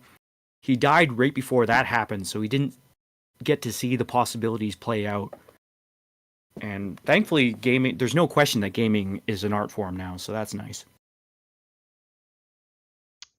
Do you think there could be any value in analyzing games or other works of art through a political lens? Yes, actually, like it may sound like kind of absurd in light of all that I've said, but like you can have these weird ass opinions and you can analyze things from whatever view you want, but just don't take it as the end all and be all, and I'm fine with it. Like Lindsay Ellis once made a video on the feminist politics of Transformers. You remember that? I do not know. She made that video and she was completely sincere about it. And that was that. No one outside of her viewers cared much, and that was that. Like you don't try and push that aspect as like the only thing that's valid about this thing.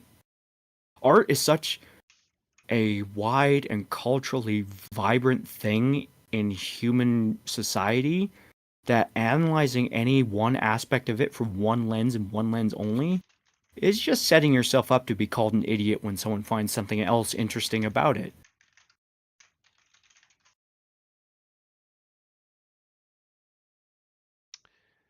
Some people say that Gamergate was the quote first battle of the culture war. Do you have any thoughts on that framing? Well, I mean, there's been like culture wars between the left and the right since like the 50s and 60s, right? But like the reason this is so special is because it took place during the maturation phase of social media and the internet, right? So you have all these threads colliding with each other at the exact perfect time. So in a sense, yes, the modern culture war started with Gamergate. It's very easy to see that. What do you think of the framing of Gamergate being a response to a moral panic about video games? I mean, we had that moral panic a decade earlier with Jack Thompson, right? So like it's a different moral panic, but moral panics have always been in place about art forms. So it's like this had the potential to not be any different from those, but like because of the various threads that were involved, like I said, Gamergate became about everything. So it became the culture war. I think it's the perfect example of something you want to point to and say this is a nexus point in cultural history, which is why it's important to archive as many facets about it as possible. What do you think of the framing of Gamergate as a battle between those who believed in classical liberal values like artistic freedom, free speech, and pluralism, and those who didn't?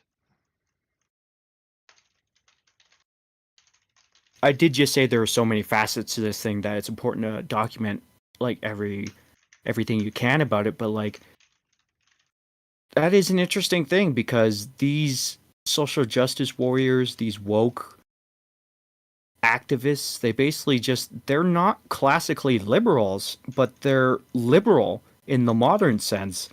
So like we're almost reaching a point where that the term liberal is so confused that you do have to migrate to a different functional word to use to describe these people. That's why woke, I think, became the word that replaced social justice warrior, because it's just such a good label for these types of people on being active against classical liberal modes of thought like that.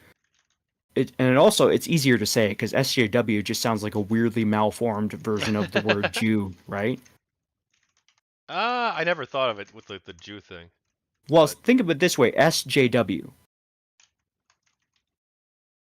Say it out loud. Yeah, I've said it many times. SJW, but I don't think like I don't No, think most people. I have weird theories. I will admit I can go on like rambling thoughts, but like the sound of words influences how certain things are perceived. SJW is a mouthful, and it also just like SJW. Oh, you're an SJW. Oh man, she's such an SJW. You know what I mean? Can you hear it in my voice? Did you Uh, interact with any anti-Gamergate people? oh, interacted with so many of them. I even interacted with Brianna Wu once or twice, and it's just like their attitude is uh stop it. Stop being Gamergate aligned. Stop harassing people. Actually, in my interaction with Brianna Wu, she was actually concerned with the fact I only had 600 followers. So she was like, I very much doubt your influence in Gamergate. And I was like, oh, I guess that's fair enough, but it seems like an awful lot like you're just chasing clout then. So a lot of these people are just in it for their own reasons, and a lot of them have been exposed for it. Brianna Wu famously ran for the Senate once or twice and Well, lost badly. Congress once, but Yeah, Congress once, and she lost badly. Ania Sarkeesian has low triple digit view counts on all of her more recent videos now. It's fucking hilarious. Zoe Quinn has disappeared into the background, just working on her things, which I respect. I very much do respect that. Just stop bringing up the fact that you got sent anonymous death threats a decade ago as your moment. No one cares anymore. Please, thank you. yeah. Well, she seems to have dropped off, mostly kind of gone quiet after after the whole Alec Holoka situation, which she is probably responsible for his death. Yeah, I only archived a few things around that, but yeah, it's a bad look for her. But she's still getting work in the comics industry from what I heard. So Well, in theory, she's working on that game with Chuck Tingle too, but that was supposed to come out years ago. yeah, that's dead. Uh, Bringing that up, by the way, like I want to just emphasize to people, it's just a Kickstarter project. It's not a huge friggin' fraud as some people have been perpetrating. A lot of projects just go out of vogue on Kickstarter. Well, Um, and the fact that like it hasn't arrived is just a broken promise. That's it. Sometimes that's all it is. Don't need to keep on harping on people for it. yeah, I don't agree actually. I think that if you take a lot of money, or any money, I guess, really, and promise people a project, you better have like really, really, really good reasons for not delivering that product. That goes for Zoe Quinn. That goes for Sargon of Akkad as well. Yeah. Um, Now, like, there's a difference between like the project failed because you were like really incompetent, or because you overestimated how easy it would be. There's a difference between like that versus like deliberately scamming people. But like you probably do have an ethical obligation once you take money from people to try and make sure you finish it. Yeah, I can gel with that definition and stuff. She did have I believe I have the book Crash Override that she wrote and stuff. I have a lot of books actually that just got written and sent out in the wild. I have taken a few screen pictures of like other books that mention Gamergate. And it's like Zoe Quinn just perpetrated a massive con with Con. That was funny. Do you remember that? Yeah, well, I mean, like her organization, her anti-harassment organization, was basically harassing people, Yeah, which yeah, is a and wild thing. yeah, I believe I have the logs of that archive too. That was just freaking hilarious.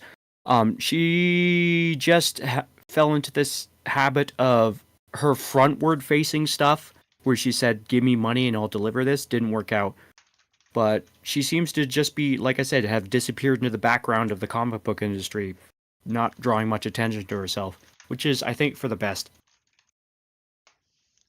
Did you ever change anyone's mind about Gamergate? No, I because of the uh fact that I'm autistic too doesn't really help matters in conversations with people. But I went to the Art Institute of Vancouver and I worked with a lot of video game students there who eventually went into the industry, and that's slightly probably the reason why I'm believe I'm also blacklisted. in a slight way where if I ever wanted to get into gaming, I have a very small circle of potential contacts I could draw from. Are you friends with Whatever. anyone on the other side? No. Definitely not, because like I said, these people circle the wagons, so they don't really much care for GamerGaters. How could the conversation about Gamergate have been more productive? Well, if people on both sides didn't circle themselves into oblivion, basically didn't rile themselves up into a fit of hysteria over weird things, like, do you remember One Angry Gamer? Yeah, he was a bit of a wild man later on. Yeah, and he became a massive fucking transphobe. Fucking hilarious, his Celeste rant that came out. And like, you just have these cultural figures that became big as a result of reactionary movements to wokeism and social justice warriorism and gaming media. And it's kind of sad that that's the main cultural artifact that came out of Gamergate side, where it's just like, oh yeah, we made these people big because they make noises. Well, I guess whatever. However, things like that turned out, it won't matter because I'm aiming for a victory in 20 and 30, not immediately right now. But I will point out that reactionary movements need something to react to, and gaming media and social justice warriors and diversity and equity and inclusivity organizations brought this reactionary movement into being by their own actions and words. So, Do you have any thoughts on Not Your Shield? yes, actually, I made a couple. Just the big note on that is people have this misunderstanding of what Not Your Shield was on the anti-Gamergate side. Did you talk about this with one of them in the interviews? I've asked everybody the question basically. I don't think I did in the beginning, but I do now. What was their responses to it? Because I haven't had much time to go through your interviews yet. Well, I haven't gone through all. I don't remember all their answers, but I think that like one person probably thought that it was kind of weird. That like, well, it seems like you're a shield for Gamergate or something. But I, g- I don't. I'd have to go through all their answers and collate it, which I'm actually planning on doing. I guess if you hear me typing in the background, it's because I think I'm going to create graphs based on all the answers that people give based on their alignment. So like, I can give you. So at the very end, I'll do an analysis for the book, and I'll be like, okay, here's the breakdown of how people answered this question: pro, anti, and neutral. Mm-hmm, mm-hmm. Yeah, so the thing is, like, I have the very specific definitions, basically. Not Your Shield was a response to gaming media using the fact that the people they were reportedly providing a voice for the voiceless was the term that they often like to use. Um, they thought they had a right to use that as a shield against any and all criticism. And people were just like, no, no, no, don't use me as your shield against criticism. We're not your shield. That's literally what it meant. And a lot of people got had it misconstrued as like, no, you're just a shield for Gamergate against criticism. And it's like, dude, like these people are like that meme of that feminist going like, no, no, no, oh, fucking neon haired chick, white chick, the whitest chick you know, will speak for you, Mr. Minority or Mr. and Mrs. Minority, because we know what's best for you. That's what Not Your Shield is. Anyone who says any different is lying to you. The Gamergate discussion was widely censored online. Why do you think that was? Because it was a moral panic, and a lot of people tried to contain this in the era of like the maturation of social media, as I pointed out earlier. People often bring up that Gamergate was a 4chan movement, even though Moot immediately banned Gamergate discussion after the Gamergate Gamers Are Dead articles. Most people don't know that. It's like Moot, famously the founder of 4chan, banned all discussion of it. Is that not important to people? Discussion then moved to 8chan, of course, but like 8chan is slightly adjacent to 4chan, but it was never as big as 4chan. But keep gaming and mainstream media keep bringing up, oh, it was a 4chan based troll movement. stuff like that. It's like you can't get these little basic facts wrong and expect us to believe you on the other stuff you claim to be important, you know? Like I said, this all builds up. This entire interview is just basically me pointing out, hey, listen, don't lie about little things. Don't be dishonest. Just if you'd have been honest from the start, maybe things would have turned out way differently. Why do you think some people claimed that Gamergate was about harassment or hating women? Now, I'm going to be a bit honest about this. The fact that the internet is such an opaque, obtuse kind of thing, like it's unprecedented in human history, basically, because whatever, like even faxes and telegrams back in the day were directly more personal than ever because you had to pay to send those things out. But like, a lot of people on the aggro side literally only saw their friends being harassed by these trolls, and some of them with Gamergate hashtags or like making some of the Gamergate famous claims, like Zoe Quinn slept with Nathan Grayson for reviews, which is not true. It, Nathan Grayson slept with Zoe Quinn and then gave her game positive coverage, which is a different thing. Precise wording matters, people. Stop claiming that she slept with him for positive reviews, please. But they just saw all this harassment happening and they didn't know how to stop it and also who to blame for it. Except for the Gamergate hashtag on there. So, like, because they didn't have a precise view of who exactly was responsible for it, they decided to, like, go for the thing that was most visible. And the thing that was most visible was all these people criticizing the gaming media for the Gamers Are Dead stuff, for their coverage of Zoe Quinn's harassment saga leading up to the Gamers Are Dead articles, the Anita Sarkeesian stuff, which eventually got folded into Gamergate, and I believe the Brianna Wu stuff as well. And by the way, side note to that, Brianna Wu, in her famous TV interview, the day she decided to like jump into Gamergate, I forget the exact date, but she had literally a podcast interview set up with Milo the day of she went on that TV interview, and she flaked out on that. But basically, she had to seek out her own harassment in that video. It's kind of hilarious. Did you watch it? No, but I think you have the timeline wrong. No, it was the same day. No, Brianna Wu, that's like her official story, and like what actually happened were different. Um, remember she had the Bro Lol's troll account. Uh, Remember, like she spent the month of September trolling people with the Bro Lol's sock puppet account that she used. oh yeah, okay. I'd have to dig back through the archives to Now, find that. there was a video by a YouTuber, Queeman, who he says that she talked about it, um, receiving 50 to 100 mean messages every day, um, in a podcast prior to her creating the troll account, but um, but I've not seen that podcast myself except for in that one clip. And apparently that never kicked off. So then after that interview, she made the sock puppet account and trolled people.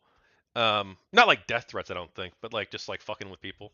Yeah, there was that But famous meme she had of the crying child. I don't know about that specifically. But she trolled people with the sock puppet account, and then she like later claimed the whole GamerGate kicked me out of my house and made me flee my home and stuff, which was a dubious claim to say the least. Okay, well, I want to say my recollection of things is the way I experienced it because this is imprinted in my mind. She had an interview with Milo the morning of her first major television interview for this, and then during the interview, she brought up like memes and stuff of people. One of them was a four-panel meme of a crying child going like, "Oh man, Brianna Wu is various insults." I think I have the exact meme archived or something, but she had to seek that out.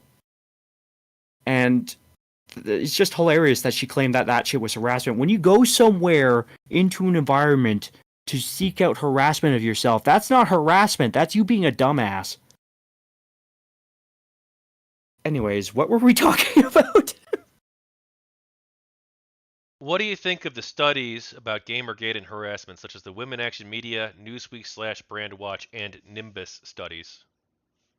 Those studies, like, they're highly selective, of course, because only people who've been harassed would respond to them, right? So, like, it doesn't. I don't think you could get an accurate picture of this. Like, is it possible? especially with like Well, again, I such don't an think. opaque. How are you not familiar with the studies on this, dude? There's a like I said, there's a lot of material, man. None of them use self-reporting at all.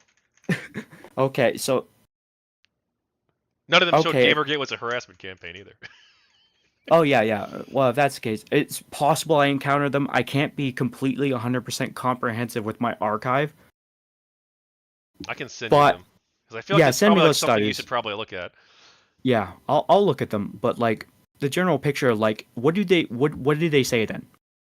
Well, it depends on which study you're looking at. So, the Women Action Media study looked at the Gamergate auto blocker and whether or not the accounts associated with that had engaged in harassment over a 2-month period. Mm-hmm. Um, Based on Twitter reports that they had access to, though not every report necessarily went to WAM. Um, but it found that 65 of the accounts on the auto blocker out of nearly 10,000 had engaged in harassment, coming to 0.66%.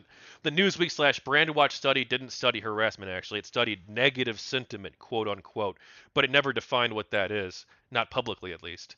They said that study found that 1.26% of the tweets on the Gamergate hashtag contained negative sentiment towards Leia Alexander, Anita Sarkeesian, Brianna Wu, or Zoe Quinn.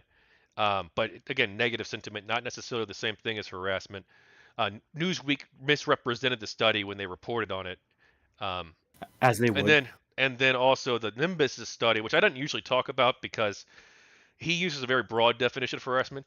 He considers criticism, or maybe not like insults against groups of people to be a form of harassment in that study. Um, and he looked at the Gamergate hashtag for a period of time. I don't remember exactly how long, but his found that more negative sentiment was directed at Gamergate supporters than than against Gamergate critics at the time. Yeah, I believe I have a PDF file squirreled away.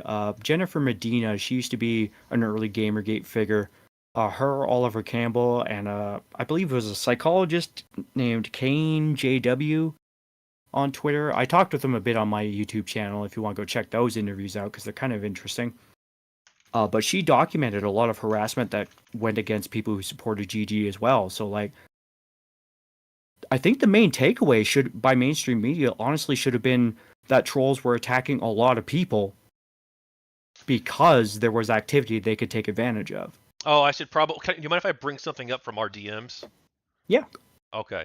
So I should probably ask you because you seem to be the only person who thinks that Mike Cernovich played any significant role in the Gamergate controversy. Other Gamergate historians like Raymond Wallman and myself didn't think he was really relevant at all. So do you want to Well, tell us why you think that he was relevant in some capacity at least? he was slightly relevant. Okay, yeah, he was a minor, but he was there in like the first year or something.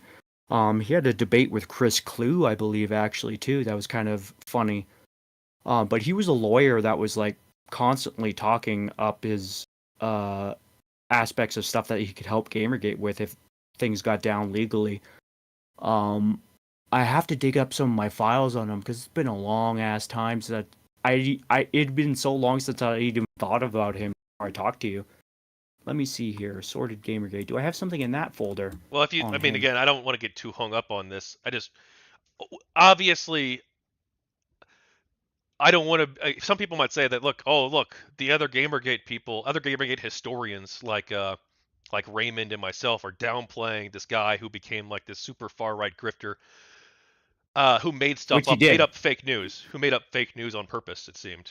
I mean, Yeah. like basically, right? I mean, like that's what if you look at it, it looks like he claims that he thought the stories were true, but like they were so outlandish that they Yeah. probably were fake, and he probably knew that. Yeah. But what I was mainly emphasizing in my DM with you, I think, was trying to emphasize that some early figures of Gamergate would be important in understanding the evolution of the thing as a whole. So he is one of those people who just ended up being one of those grifters who attached to the movement to get clout. But for the first year or so, I vaguely remember him being somewhat important to the overall conversation. Yeah, in my research, there was only one incident in which I found um, anything that he did to be interesting. or useful for the project. And it wasn't even Hmm. anything he did. It was literally he he made a blog post where he pointed out that Zoe Quinn had tweeted about her hell dump addiction, but like the Yeah, tweet was public information and like everybody knew that already. So like I mean I don't think that that's especially relevant. Like you could literally find the tweet today. It's on the archive of it at least. So it's not yeah, really something yeah. he did. He just wrote about Well, it. I understand because you got to have focus in your historical works, and like I said, I can't be 100% comprehensive with these things, and oftentimes I'm relying on my to try and craft not a narrative, but like a sense of what was going down in those early years because it was pure chaos for at least the first 4 or 6 months of Gamergate. There was a lot of stuff going on, a lot of it on the periphery, and a lot of figures that latched on, like Jenny Mirage, who were only there for like a year or two and then disappeared completely. So, like, that's my perspective on this. I know it might make me seem kind of like I maybe am not don't know what I'm talking about at all sometimes, but like I'm bringing up these memories because they flash in my mind. I'm like, oh yeah, that guy. He was there. What was he doing? King of Paul was another guy too. He was very minor, but he was there too. Yeah. So the Mike Cernovich, what do you think it says about GamerGate that you got this guy, also Milo, you could say, who supported the movement? People who a lot of people would say, well, these guys kind of seem like they're bad actors. Why are you associating with these people in any capacity? Because they were the only ones who were willing to ride with us, fellow travelers. Milo in particular, like I said earlier, that guy is so fascinating. I almost miss him because he was such an effective troll that it kind of like made me appreciate kind of like his mode of being in the cultural sphere. It was just like he was so entertaining. Okay. Now, I do want to say one more thing about this Mike Cernovich guy, because in the past, I think I said that it looked like he was only involved for a very short period of time. Because when I was involved with GamerGate in early 2015, he was already basically moved on at that point. He didn't really talk about it. As far as I can tell, maybe he made one or two tweets. Um, is that is that is that accurate, or was he involved for several years, or how long was he a participant in this thing in any capacity? Well, you got to remember too that 2015 was the year that Donald Trump announced his presidency bid, right? So a lot of these right wing people like Cernovich and less Milo, but other Breitbart figures attached to adjacency to Gamergate modes of thought decided to focus their energies on his election campaign and stuff like that and the culture war events that led up to his election. So a lot of these people disappeared for a reason, not related to Gamergate Okay. directly. So that's probably what happened, if I recall correctly. I'd have to do more research because I have a not in the archive is 20 text files full of like at least 1,000 links each from early Gamergate that I have yet to PDF archive. It was because of depression and stuff, but like it's a treasure. It's almost like a fun little timeline of events as they happened on the ground because I just bookmarked a shit ton of things that I thought was relevant to the conversation. And I look back on some of these titles and I'm like, what? That happened? Wow, that's weird. Basically just my point is there's a lot of weird stuff that happened. And a lot of it we don't have a proper explanation for and probably never will. But it is funny to look back on some of these things and go like, yeah, that happened. That guy was there. This person was there. This conversation happened for a brief amount of time, etc.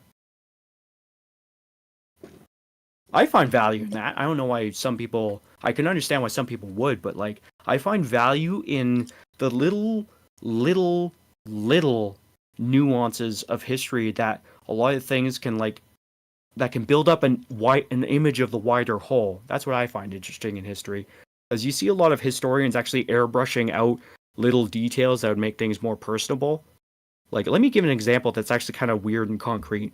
In Dan Carlin's Hardcore History series, Supernova in the East, he points out that a lot of historians don't mention this anymore, who are writing books about the Pacific War. And they don't for some reason they don't mention the planes strafing infantry on the ground.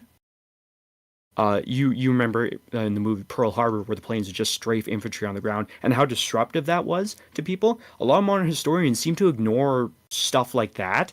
A lot of older historians would bring that up and make it seem more important.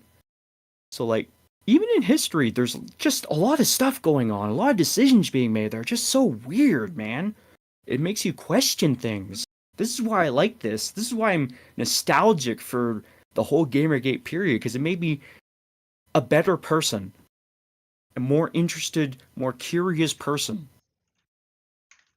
Do you have any thoughts on the GamerGate anti-harassment patrol? Yeah, I noted earlier that it existed, and I supported it. I wished it had more of an impact, but it its failure kind of proved to me that no matter what Gamergate actually did, like that anti-Gamergater you interviewed saying maybe they should have formed an organization, it wouldn't have mattered because gaming media would have said, no, it doesn't matter. You should have been able to stop it all, or something like that. Or the culture, or they would use an example of the culture of gaming being so sick that they needed to have someone in there to repair it. So it doesn't matter what we would have done, we couldn't have won.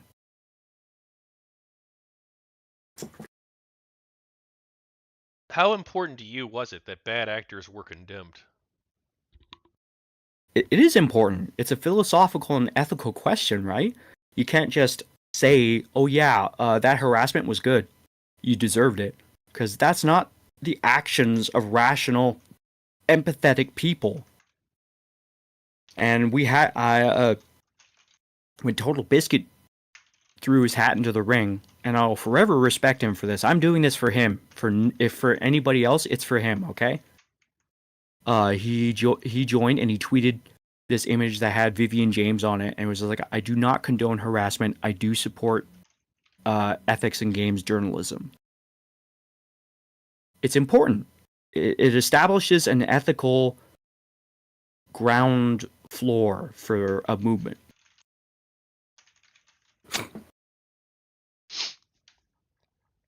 Sorry, I'm also going through the list as I do this and Yeah, creating the beginnings of what would be like a collation of all the data. Um, yeah, so sorry, give me 2 seconds here. yeah. And like I was gonna bring up too, like because you are actually sparking somewhat a mini revival in this thing, I could use your help on helping to archive all these fucking links in these text archives I mentioned earlier. I came up with a whole process for it, but all these articles are from all these bookmarks are from 2014 to about 2017 when I started PDFing things more regularly.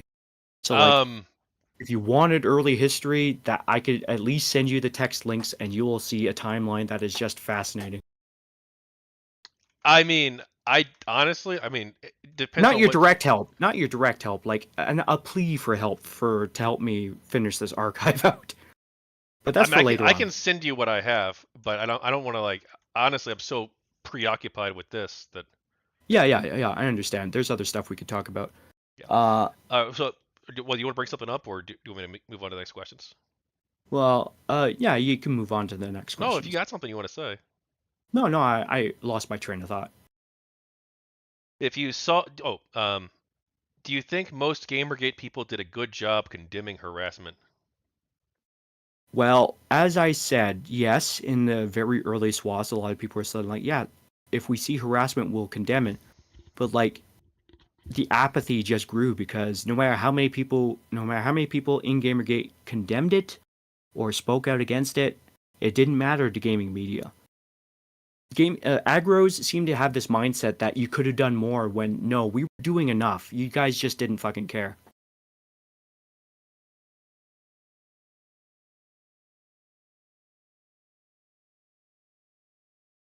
If you saw someone, quote, on your side, unquote, doing something you thought was bad, how would you handle the situation? If they were doing something bad that was actively hurting someone, as in going out of their way to harass someone, I would say cut that shit out, please. But almost nothing more I can do with that besides report them to like Twitter or something or whatever social media platform they are on. But if they're just expressing an opinion, just ignore it. Like, these people have no bearing on your life directly. Like, one of the things about, let's say, the harassment, and why I think a lot of people think it was overly focused on the internet-based harassment against the literally who's and other sort of people, is because if you get sent a death threat on Twitter, that person has no bearing on your life directly. This is not like a cyberbullying situation that I have archived and stuff as to show as like examples of this happening, where like people in the cyberbullying situation have a clear and direct ability to influence your life. This is literally someone saying, "Yo, I'm gonna come up and kill you." Okay, so you're on Twitter. You're a random dude on Twitter. Wow, that's so threatening. Yeah. Well, to be fair, that egg account, the Death to Brianna Wu account, who we don't know who made that account, it looks like that account did actually post a address. I don't know if it was hers or not. But it did post an address when they said that they were going to go kill her. Now, again, I don't know who made this account. um, it could have been anybody. It could have been anybody. We'll say that. Yeah, yeah, and it comes back to my But earlier like that point. is more of like a serious if they have their address. Yes, yeah, but it brings up my earlier point. How do you expect us to actually stop that from being posted in the first place? I'm not talking about afterwards. Like, how do you react to that? Because that's easy. Report them, block them. How do you expect us to stop that? I remember under Felicia Day, she also wrote a book called oh shit, she wrote an autobiography, and in it was a chapter called GamerGate and Me, where she basically like said like, oh man, horrible stuff was said to Arnea Sarkeesian, but she also released a YouTube video somewhere around that time, and someone said something to the effect of, oh well, and then posted her advertising, or no, her talent agency's address for some reason, and then she used that as proof that Gamergate was harassing her. But there was a dude directly under that comment saying, dude, that's not cool, don't do that. Why'd you do that? Well, I don't. I know that the claim was that somebody, not a GamerGate person necessarily, but somebody doxed her. I don't know if that was advertised. I don't know if that was her personal or if it was just her company or what. No, it was from her because she wrote a very personal statement where she was like, now I'm afraid when I see a group of guys wearing gaming t-shirts walking down the street towards me, I cross to the other side of the street. No, I'm not sure if the dox was of her or if it was her company's No, it was of address. her. Okay. I remember very specifically that Mailu being about her very specifically in that day. All right, well, you don't. Um, sorry, what? Go ahead, give your answer because you're not going to get another chance to. Uh, no, a lot of this stuff is just buried in my archive too, so I'm sure I could dredge that up if I searched hard enough. Uh, But yeah, it was very definitely in response to her post. It might not have been in response to the book. It might have been in response to her statement saying she was afraid of gamers walking down the street towards her, basically. But like, it was within a it day or was two it of was that. her book came out way later, but yeah. Yeah, yeah, You yeah, don't have yeah, to yeah. I remember that now. Yeah. you don't have to answer or talk about it, but did you experience any harassment during Gamergate from either side or from third-party trolls? Nah, I'm not important enough. Um, I do, I do have like, I have experienced like trolls trying to start arguments with me. So I do have a bit of experience with like responding to people like that. I ended up just blocking them because it's obvious. Like when you encounter a person like that, just block them. It's that easy. The tools are there, and then people will say like, "Well, I shouldn't have to block anyone in the first place." It's like, okay, fine.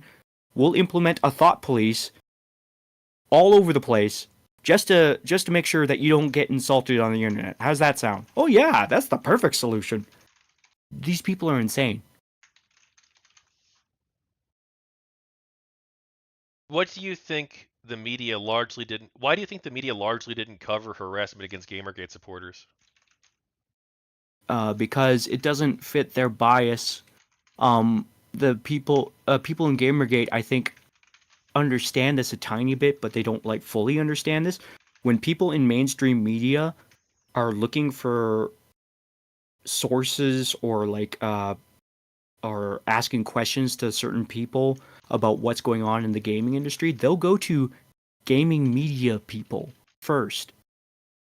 So they have an inherent bias relationship with gaming media always. So they'll report on what the people in gaming media tell them. And are the people in gaming media who are being accused of ethical lapses and corruption based issues gonna report on what is happening to the people that are criticizing them for? No, there aren't. Do you have any thoughts on Zack Attack? Remind me. When anti-Gamergate people, including Izzy Galvez, tried to dox Mombot and were exposed, essentially. Oh, Mombot. Oh, I remember her fondly. That was great.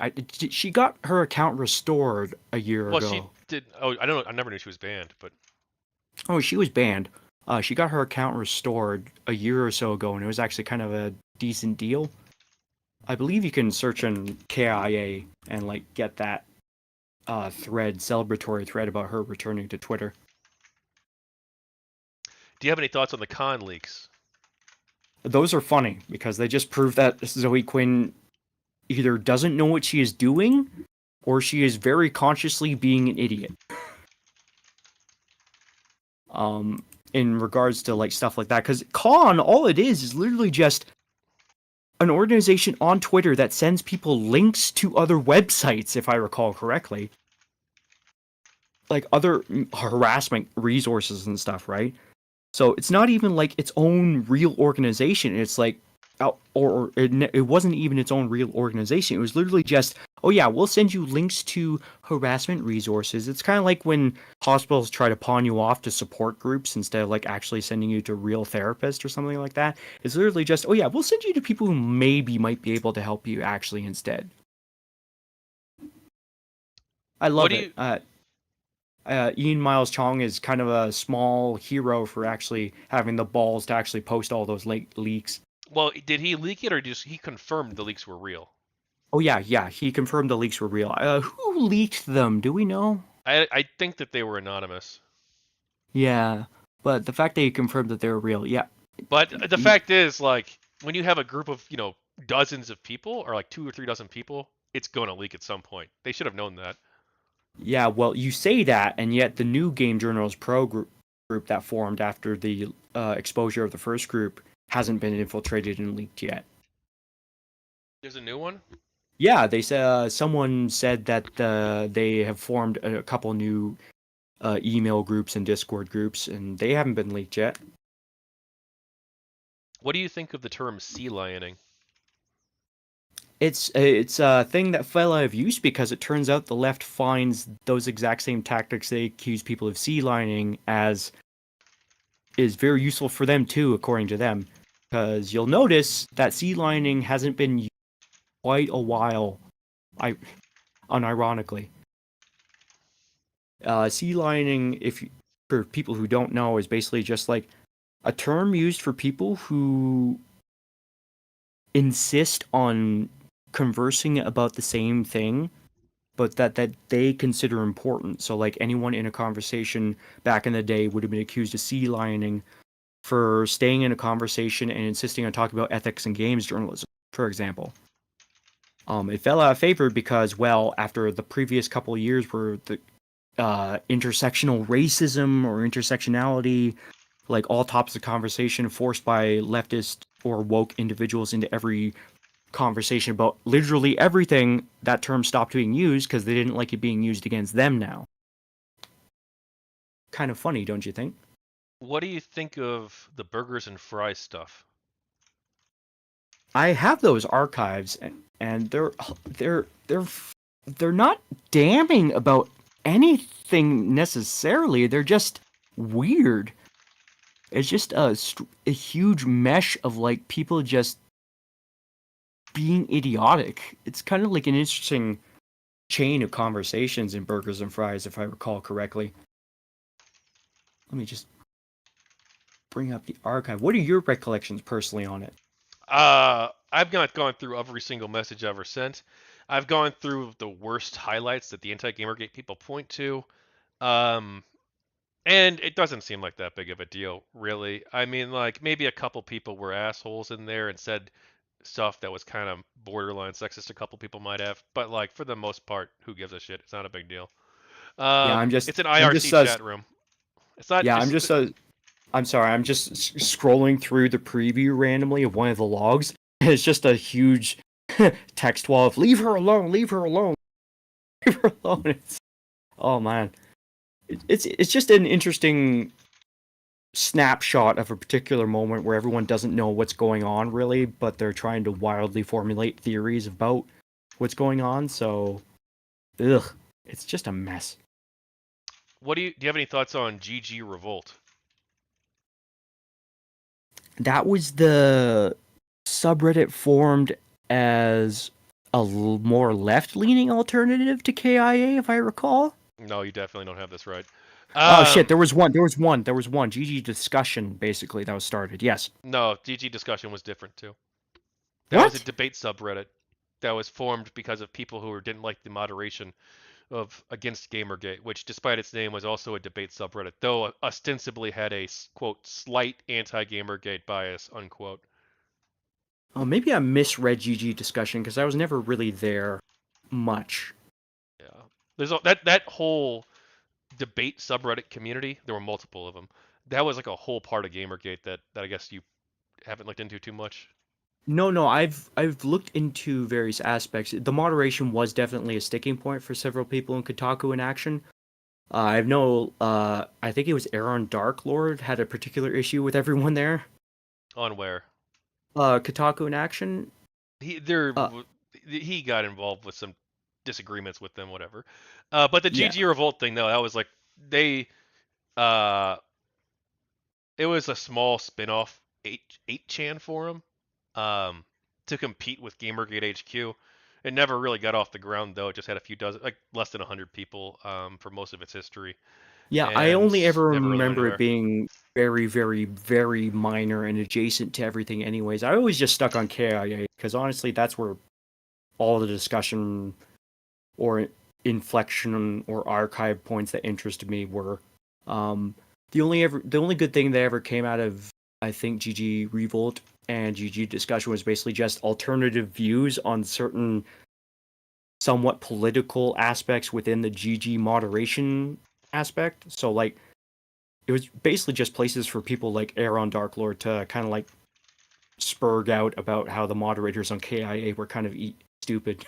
I mean, they might have criticized the mods there too, but like there was a lot of people, especially early on in AGG and GGD. By early on, I mean like for like 4 years, um, Yeah, I 4 or 5, apologize who if my memory is a bit shady on these just things. yeah, there was you might want to look into that more if you're going to write about it in your book because there's a whole lot more nuance there. Oh, you misunderstood me earlier. I organized GG Historia to figure out what to do with things later. I'd never definitively put down if I was going to write a book or not, though that might be a possibility in the far future. I'll buy it. I'm not sure I'll read it, but I'll buy it. I'll probably read Uh, it at some point. I gotta go back to school to learn how to write again. Anyways, All right.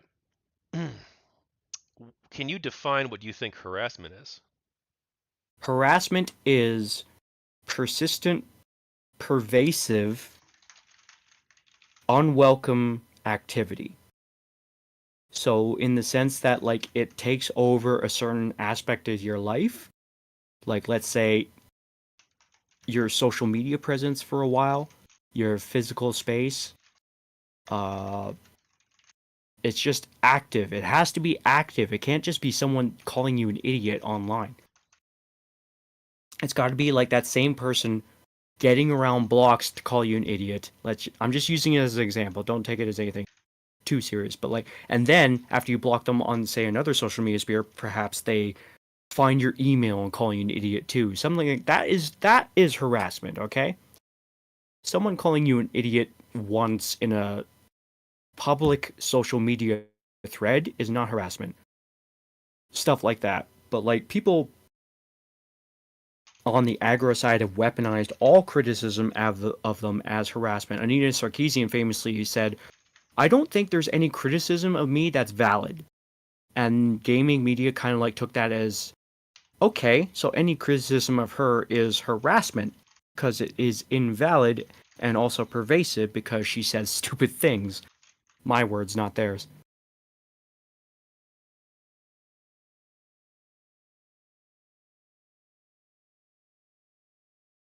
What do you think about how the media covered Gamergate? Well, as I pointed out before, if they're going to ask questions about the gaming industry, they're going to go in and ask their gaming media colleagues first, right? So they reported on it with that bias in mind. There were a few people early on that tried to have a more neutral thing of it. I forget the name of that one dude on, I think it was NBC or ABC that held those Gamergate interview panels. But that there was that famous video he had. There was a panel with Jenny Barrage and a few other female Gamergate Wasn't members. this the Huffington Post actually? Yes, actually, that might have been them. And then he interviewed the founder of 8chan. What was his name? Frederick Brennan. Frederick Brennan. Yeah, and then Brianna Wu at the same time and stuff like that. There were a bunch of people who tried to be a bit neutral, but eventually the main aggro line of thought of Gamergate took over things, and yeah, that's unfortunate, but some people did try, but it just got out of hand.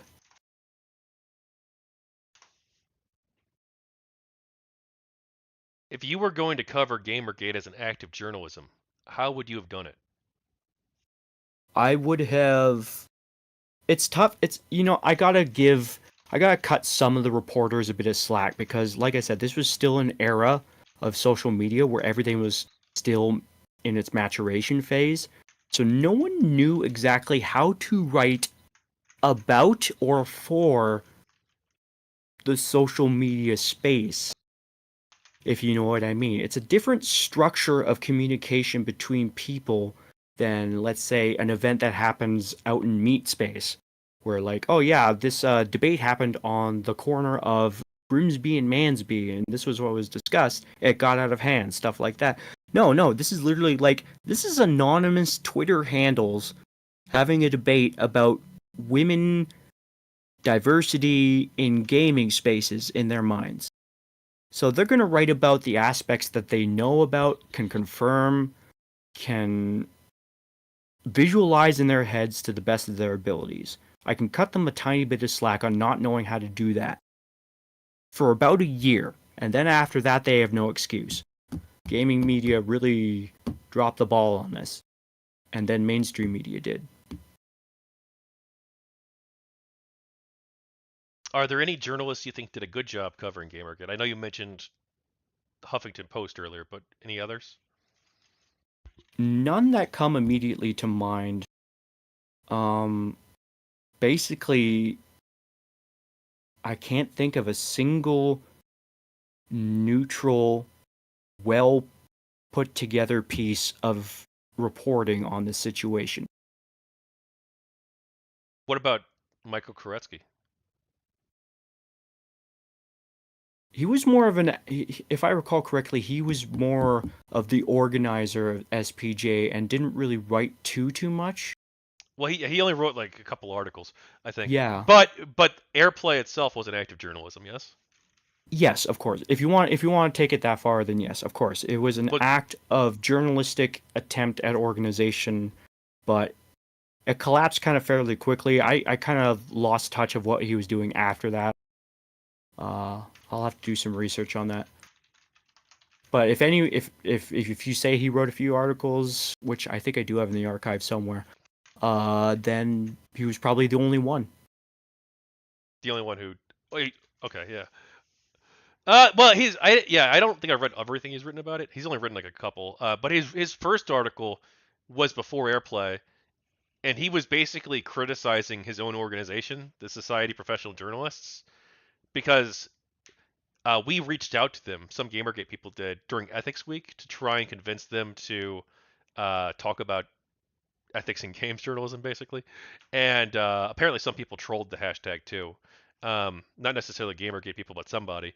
Um, Oh and yeah, he yeah. he he wrote an article saying that that the SPJ ignoring the people who were reaching out was wrong because a lot of them, or some of them, had legitimate concerns and legitimate questions.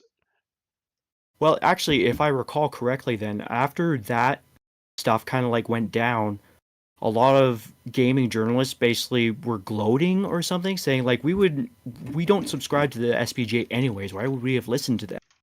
It, it's kind of like a situation where like they would have ignored any recommendations either way.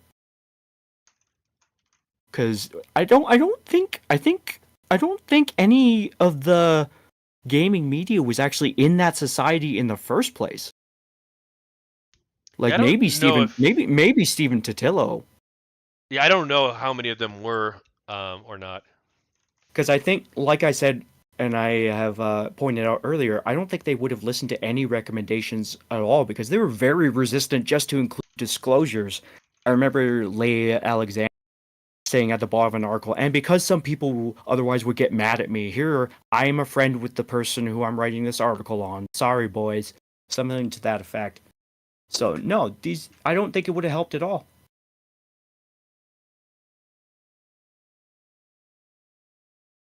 Are there any? Oh, sorry. 1 second. Did anyone in the media reach out to you for an interview to discuss the movement?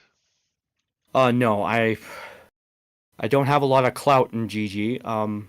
Partially that's my fault for not being too able to be active because of my depression, but Lord be known, uh, probably would have waffled on that interview anyway.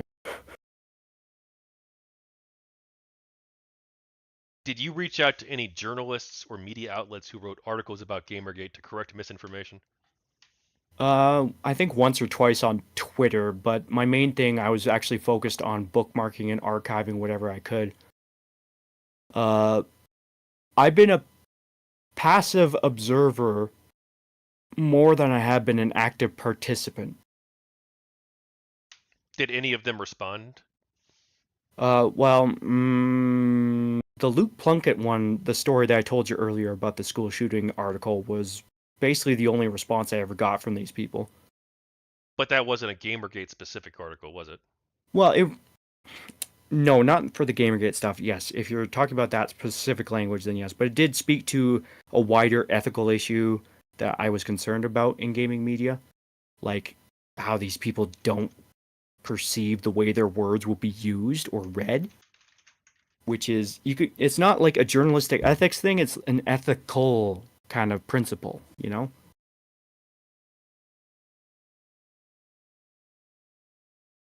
Are there any specific articles or videos you want to discuss? Mm. I didn't come into the. I didn't write down any notes about any specific things, but like, what do you think about the Gamers Are Dead Day? Like, do you agree with me that it just speaks to a profoundly misread ethical obligation to an audience? Uh, hmm. I think that the articles, huh? I think it Because was a major fuck up on their part. I think it was attacking their audience and attacking gamers for basically no reason. yeah, well, here's the And I thing. I sort of made for a while, for a few years there, I would have like August 28th. That's what I considered to be the start of Gamergate, basically. And so Yeah, for me, that was the Gamergate anniversary, and I would like mark it on my calendar. And I don't know if like I didn't like do a whole bunch of stuff, but like it was sort of like a personal holiday for me. yeah, yeah. Well, here's the thing. Stephen Totillo. The first article was "Gamers Don't Need to Be Your Audience Anymore. Gamers Are Over" by Leigh Alexander. A profoundly stupid piece of writing, by the way. And he said something that was very illuminating. He said he thought that the article was actually celebrating gamers because it wrote about what they could turn out to be and sort of thing. So really the whole moral grounding of those was literally, oh yeah, gamers need to be corrected. They need to be re-educated basically. So based on that basis, would you not agree that that whole moral foundation of those Gamers Are Dead articles is fucked? I mean, I don't agree with them. But would you agree with the statement that some of the games journalists who hovered around this would say, "Oh yeah, gamers deserve to be called out for all the shit that happens"? I'm sure some people, yeah. I mean, yeah. Basically, I'm sure that they felt that way. I'm sure they also didn't like the term because they have ideological views, and like, there's a whole bunch of. I don't. I mean, do you really want to get into this? We can. Well, it's just interesting to hear your thoughts because you are obviously going for kind of like, I don't want to say, you're going for a condensed, readable version of events, right? Oh, In your that is book. so far off from the truth. That's my What are you first doing book. then? I'm cataloging people's views, Okay, so um, you're their if you're doing stories. that, if you're doing that, then the philosophical question is important, then, isn't it? Well, I ask people about this stuff, and Hmm. they give me their views. I write them down. I collate the data. um, I mean, I engage too. Sorry, ask me what you want to ask me about the Gamers Dead articles. I'll try to answer you fairly. Sorry, I'm also doing other stuff while I interview you too. Yes, Like, of course. so go ahead. Ask me the question again, please. It's like it's just, do you not agree that the philosophical foundation that the games journalists were operating on when they wrote that article, that series of articles, Gamers Are Dead, was fucked? I mean, what was their philosophical foundation? We're doing this for your own good. I mean, like, I think they had different motivations. Like, Devin Wilson's motivations are going to be different from Leia Alexander's. But you can read those articles. That's the sense I get from reading all of them. We're doing this for your own good. Oh, and by the way, you're all racist. Yeah, I just think that I again, I don't agree with their philosophy. I mean, I'm not sure that there was like a major like under ideological underpinning. Like, ideology played a role because these are people who love to call everyone racist and sexist, especially if they disagree with them. Um, but like, I it's also clickbait on websites because they thought we'll get a bunch of views if we say this incendiary stuff. So like, I don't. I mean, look, I don't. I mean, I don't. I don't know if we want to read like. I don't know. I mean, like, I think that they're wrong. I think that they're went about this a really stupid way. I think that they probably viewed gamers. They thought the stereotypes about gamers, the negative ones, were true, and that there were no positive aspects of it, or that the positive aspects were overshadowed. Um, does that answer your question? Yeah, vaguely. Yeah, I guess. I It's just, guess it's just, you could say that their motivations were fucked. I guess you could if you want to write that down. well, it's just as it speaks to the facets of this whole conversation. It's like there's so many different viewpoints on what is important in this whole thing and why certain things happen. But because the gamers are dead is the inciting event for me to be more aligned towards Gamergate, it's just interesting to hear thoughts on them because the gaming media would tell you that these are celebrations of gamers because, oh yeah, you can be the best you can be, but we also want you to stop using the term gamers because that's tainted now. Cause sort of like the OK sign is now associated with white supremacy by stupid people because 4chan successfully did a troll op on them. Did the media's coverage of Gamergate increase or decrease your trust in the media? Oh, it definitely decreased. It GG's ethical issues with gaming media radiated out into the entire mainstream news cycle.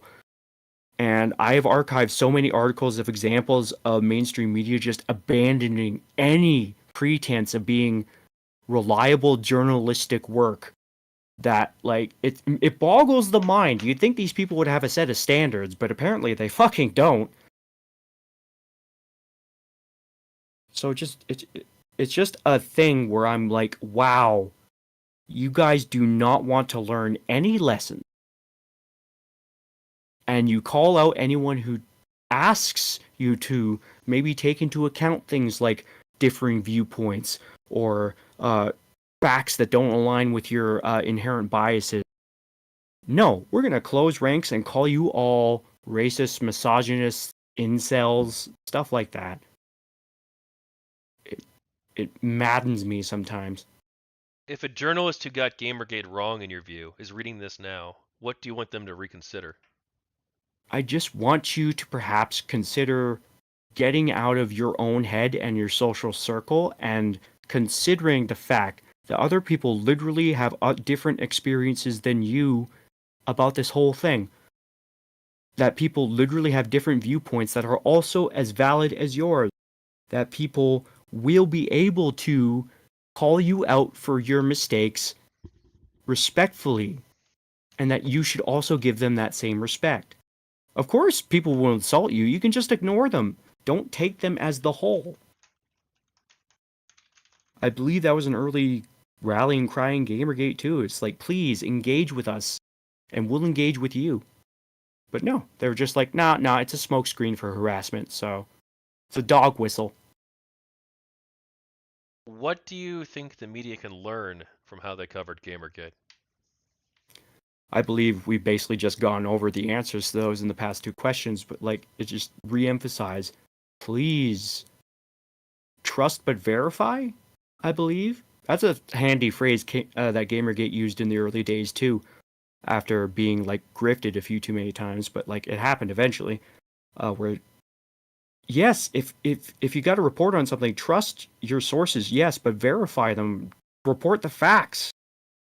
There's not enough fact-based journalism nowadays. It's literally every third thing you come across will include some little snide remark or like editorial will put a headline on it that causes things to be wildly misinterpreted.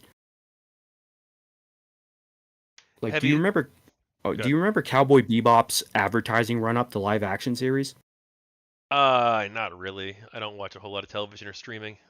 Well, anyways, there was this article interview that came out with one of the non-binary stars of the show, and the editorial headline said, "Oh man, this star uh, talks about the wrongs of the anime." That was the fucking headline, and the editor put that in there. There's not even in the interview. Like it just speaks to a certain mode of operation that these sites operate on. And I haven't touched on this enough actually. Where yes, I agree, it's rage bait, and rage bait is also an operating principle since it brings in revenue. So these people are incentivized to lie and lie stupidly just to get clicks because you are the product. Remember, you always got to remember when you view a website, you are the product that is being sold to an advertiser. So rage bait became the norm. I think I've seen a subsidence of it recently. I haven't seen many stupid Polygon articles recently on KIA or Kotaku articles. So I just hate that mode became the prominent way to get advertising revenue for the longest time.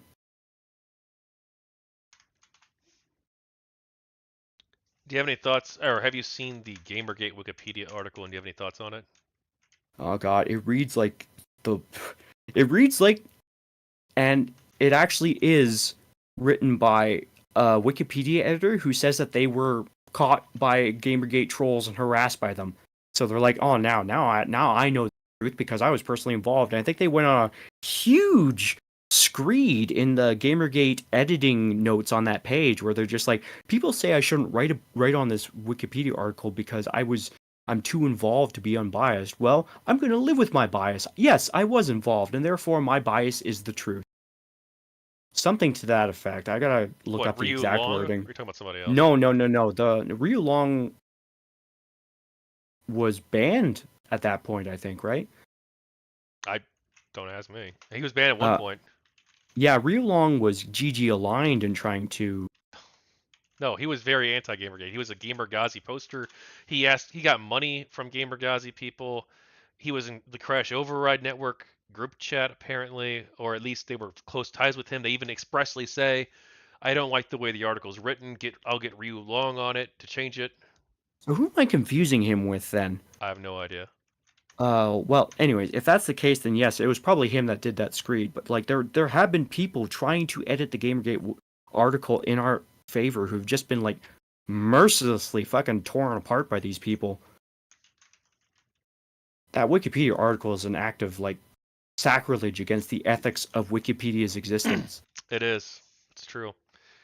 Would you like to see, quote, the narrative, unquote, on Gamergate change in your lifetime?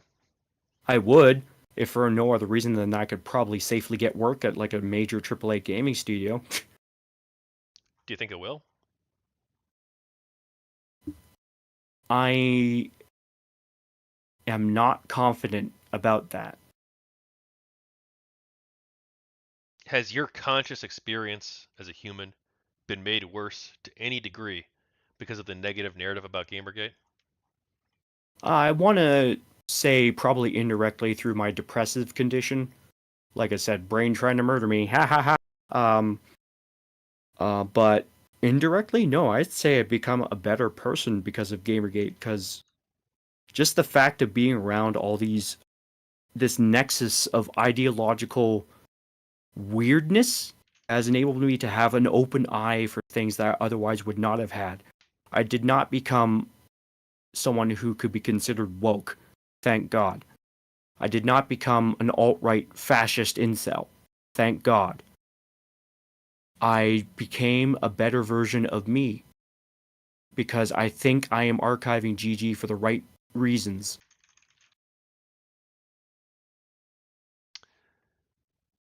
What's your favorite video game?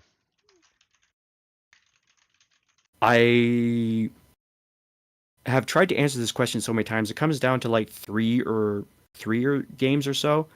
So Fire Emblem 7, which is known as Fire Emblem on the GBA. I consider it kind of like stupid that most top 100 games of all time games don't include it somewhere on there because it is that good. I don't think any Fire Emblem has actually come close to actually replicating its unique mode of being. Then there's also Halo Combat Evolved and the Mass Effect trilogy. I combine them into one entry because they're just so interconnected story wise that it's like hard not to do that critically. I think those three are my favorites. So Fire Emblem 7, you said? Yeah, it's also called Fire Emblem the Blazing Blade. It's got like three separate names. So Fire Emblem 7, Fire Emblem the Blazing Blade. It's the one with Lyn in it. You don't know who Lyn is? I don't play Fire Emblem games. I mean, I'm not opposed to them, except for Fire Emblem Fates because they censored it like crazy. You monster. I really think you'd get a good kick out of Fire Emblem 7. Pretty good. I know you said you attended a GamerGate meetup in British Columbia. Was that the only one you attended, or do you want to talk about that experience at all? I guess I can tell you a funny story. So Jenny Barrage said she would be there. Um, and we started at like 6 p.m. A Lauren Southern happened to be there. Um, Lawrence Southern wasn't involved with GamerGate in any way. oh yes, she was. What are you talking about? What the fuck are you talking about? She of course was like trying to meddle or get into the vibe of Gamergate earlier. She was there. What? Yeah. What are you talking about? Are you sure this is true? Because I don't. I'm pretty sure I would have known about this. She Did she? wasn't. She Would she like didn't. tweet about it or something? Or She tweeted several times about it. I believe she got involved in some discussions. Obviously, she moved on quickly, but she was involved in like the first couple months, especially up to the meetup phase. But anyways, a bunch of other people were there. I've never kept in touch with any of them. I don't know why, but Jenny Barrage said she'd show up, and everyone was kind of like hanging out for a couple hours. It gets dark, everyone starts leaving, and there are like three people left at 11 p.m. when last call is being called, and she shows up and says, "Hi, I'm here. Where is everybody?" oh, well, yeah. There's pictures of her at the meetup. So yeah. Plus, I Yeah. mean, I not that I was doubting you, but I just did a quick search, and I actually mentioned her once apparently on Twitter. Because I made a video. I was doing the GamerGate weekly recap series on YouTube. Um, Ah, yeah. several people did this, not just me. Like I did it for a period of time. The QQ did it for a period of time. Socks did it for a period of time, I believe. But apparently she got suspended on Facebook, and I covered that in part of the GG Weekly recap. So Just so we're clear, Southern. Southern, yes. Okay, yeah. Yeah, she was like I said, wasn't too directly involved, but she did come to GG and BC, and that was fun. Uh, Yeah, fair enough. I was wrong about that. Thanks for pointing that out. yeah. Well, like I said, this comes back to the Mike Cernovich thing. It's like, yes, a lot of people were there for a short time. That doesn't mean they weren't there though. So like, I just wanna. I'm not criticizing you or anything. I'm just saying like some people were there intensely but briefly. Like Matt from the Fine Young Capitalist, he was only directly involved for like a year, and he gave a series of interviews and just fucked off and did whatever he's doing now. I don't know what he's even doing now.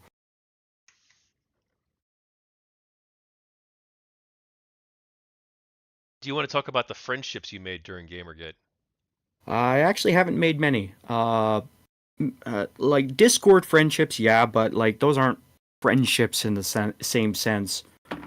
Uh, Not a lot of people talk with me. I suspect that's because I didn't end up doing anything directly for the longest time because of my depression. And it's hard to explain to people that, but I get why people would drift away from you. I am on friendly terms with most people that I interact with on the Discord server, but I do get the general feeling that people on KIA don't like me very much. I don't. Because I don't know if the people in Kia like me either. Though they do upvote my stuff, so I guess they like me somewhat. yeah, it's just a weird time that you and me both inhabit in terms of like the tail end of Gamergate. Because a lot of people remember the time that they had fondly, but don't want to interact with it anymore. I suspect a lot of people just keep tabs on it every Well, once in a while. when you say the tail end of Gamergate, when do you think Gamergate ended, or did it end? Uh, it's very tough because as I've pointed out, Gamergate radiated into the wider cultural war. But I guess the main activity, kind of like the main activity, which I want to say like any semblance of organization for in terms of like boycotts or anything, died out around 2017, and we're just kind of like huffing the fumes basically since that point. Yeah, I think Gamergate basically. I don't know what I'd say died, but it like 2017, like late 2017, I'd say it slowed down to a significant degree. Um, We did have a slight upburst in activity in 2019, but that's just because I suspect COVID was starting and everyone was stuck indoors,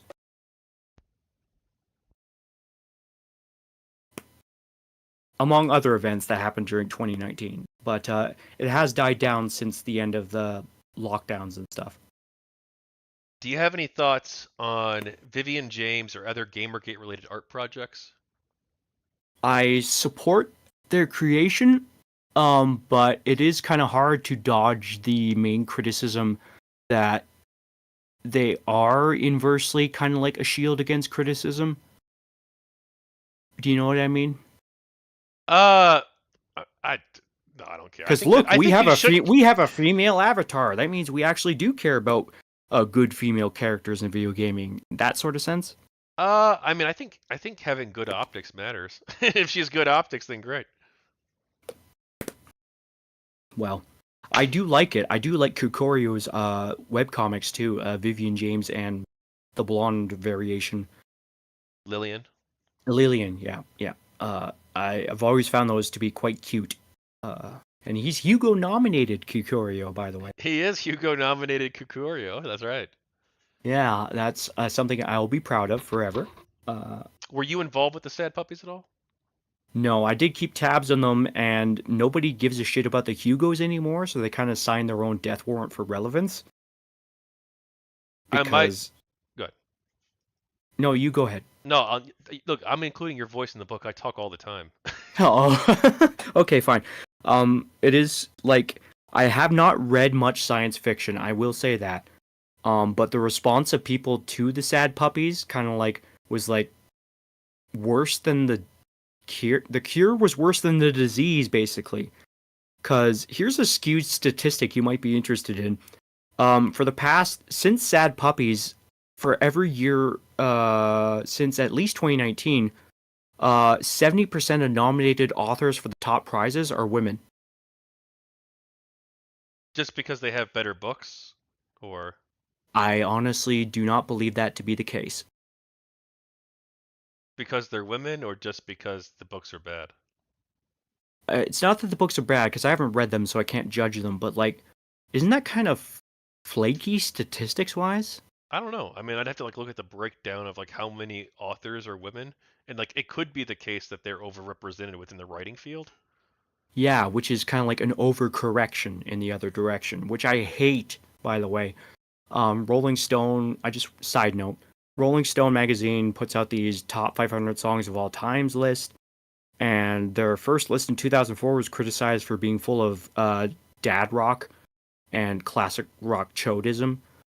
So they overcorrected with the newest edition of the list and basically like put a lot of really stupidly modern selections that don't even make any sense. Like Robin's dance song, I forget the name of it. Is that number one song of all time? Really? Really? That's why I call an overcorrection. And overcorrections are stupid, just as the original lists are also stupid. So Hugo's kind of like did themselves dirty with this kind of maneuver because now no one gives a shit about them. What was your favorite? Actually, let me ask you this: if I want to learn more about the sad puppies thing, where do you recommend I go to learn more about that? In the future, in a year or two, when I've finished it, the GG archive, because I'll probably have a lot of the articles there. But for sad puppies, I don't recall a specific site. It's more like you have to assemble the puzzle out of all the pieces spread around the internet. George R. R. Martin opined on the thing. Fucking oh shit, what was the name of the guy that instituted sad puppies?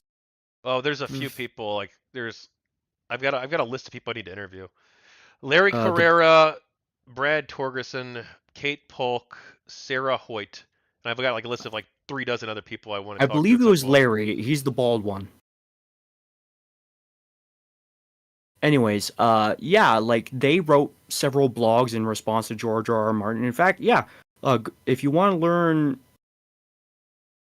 the basis point of argument for interactions between the two sides, those George R. R. Martin's blog posts on the subject of sad puppies should probably be your go-to. Okay. Not that I agree with George R. R. Martin's point because fuck. Well, I think he's on the list of people I need to interview if I write a book about the sad puppy situation. I'm sure it'll be really easy to interview George R. R. Martin. Yeah, I'm important because I have a book series I'm going to finish eventually. Well, Right. he doesn't seem to be working on that last book in the series, so maybe it won't be too hard to get an interview with him after all. Yeah. Not that I shouldn't throw shade on somebody. I'm making a joke, obviously. I shouldn't Oh throw no, straight shade. No, hang on. Let me correct. I shouldn't throw shade on somebody who I might be interviewing. yeah. It's just funny. He's actually now telling people stop bugging me about the book when you said I'm going to finish the book. Please make me finish the book. It's like you're never gonna finish the book, dude. Your legacy, you fucked it. You're really gonna let Game of Thrones Nate be your lasting legacy on Game of Thrones. And like everyone, like it seems like he's like universally viewed as being like a pretty competent author, but for some reason he doesn't know how to end the series, and it's been what almost a decade or something at this point. Yep. Yeah, like I said, it's hilarious. Like the guy's gonna let that shit show define his most important work's legacy. Though I guess he always has the Elden Ring to fall back on as something that was by him. All So right, that's pretty good legacy. we're nearing the end, very much so. Yeah. What was your favorite moment during GamerGate? My favorite moment. You know, reflecting back on all that happened, all that didn't happen, all that could have happened, I got to say my favorite moment in Gamergate was the very beginning when everyone was motivated. after that, it was all downhill.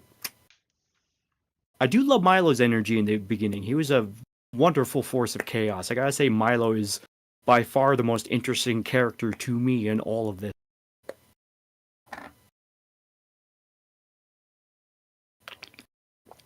If you Let me could have, clarify. go Let me clarify before we go any further. I do not admire Milo as a human being.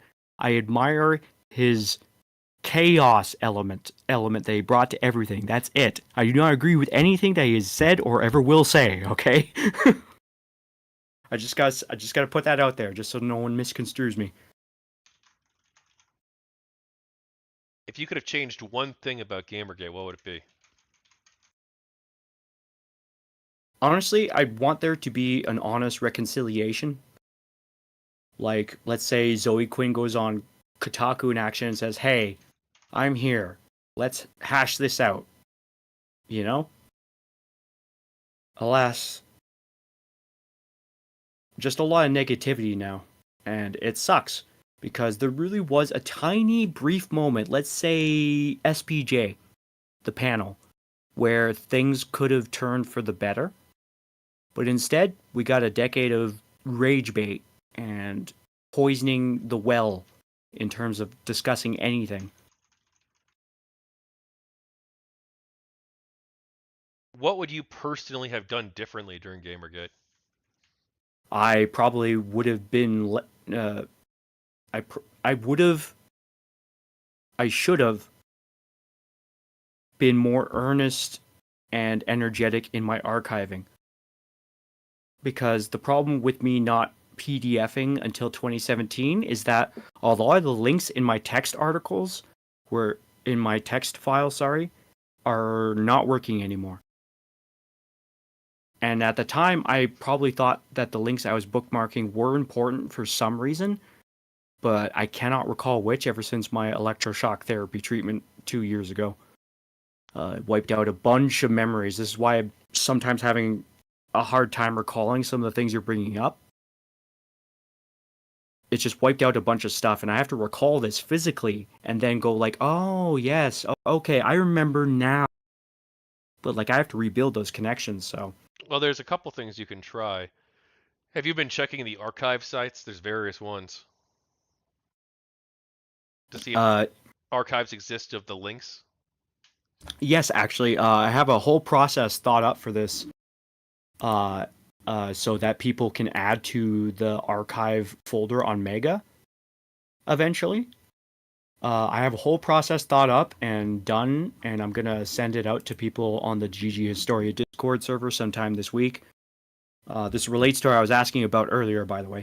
Um, and hopefully that leads to this archive being more or less complete within 1 year or two. And after that, I will just maintain access to the archive on Megas for as long as I physically and financially can, and just retire. I have to move on eventually, and I think this will be my contribution to history, and that's all I can do for everyone. What would, let's say it's 10 years from now and an online movement is looking to GamerGate for guidance for their movement. What advice do you have for them? Don't let others define you. Win the exposure war somehow, because the initial exposure to mainstream media is going to be the narrative that plays out to the end. There are very few instances, I think, in this modern internet age where a group of people with certain ideological motivations has been able to overcome negative first impressions with exposure to the world. And I'm saying internet age, like obviously there's political parties that did it, have successfully done stuff like that, but that takes a long ass time, okay? And a lot of effort that a lot of internet groups which are more loose than those old organizations could possibly put the effort into. So you have to win that early fight. To do so, I couldn't tell you how, but the tactics of you can't argue over people. You have to converse with them. So don't start out negative either. I think that's what Gamergate has proven is that negativity breeds negativity in discussion spaces about almost anything. That's the advice I would give. Don't let others define you, but find a way to define yourself. And basically win the media war is your second Yeah, advice. that's the hardest part, actually, because once you define yourself, you can do whatever. But like, winning the media war is the most important, and that's how I think I think that's the main lesson, actually, that Breitbart and Steve Bannon took from GamerGate. They're like, okay, so this is how we win an internet war. We don't do necessarily what GamerGate did, but we take the lesson that we actually have to be more aggressive in our first exposure to the internet. So, in a way, you can draw a somewhat shaky line from Gamergate to the election of Donald Trump, but it's a shaky connection that could be severed by almost any analytical thought put into it by someone who's dedicated enough to do so. I'm just saying you could draw a line. Well, people people have said that GamerGate caused Trump to be elected. I don't think that's true though. I think that that's such a huge one. It makes GamerGate out to be like way more important than it was in terms of politics. Um, Yeah. and two, I think it like assumes that like most of the GamerGate people voted for Trump, which I don't think there's like good evidence for. Even like Brad Glasgow's research in this area in 2016 during the election um, showed that basically most GamerGate people weren't conservatives. So Yeah, I and doubt that most of them voted for Trump. But I do think that it's true that the media lying about Gamergate and some elements of the left going fucking crazy about Gamergate and trying to censor everybody and saying everyone who disagrees with them is a misogynist and a harasser and evil. I think that that did radicalize some people. But was that enough?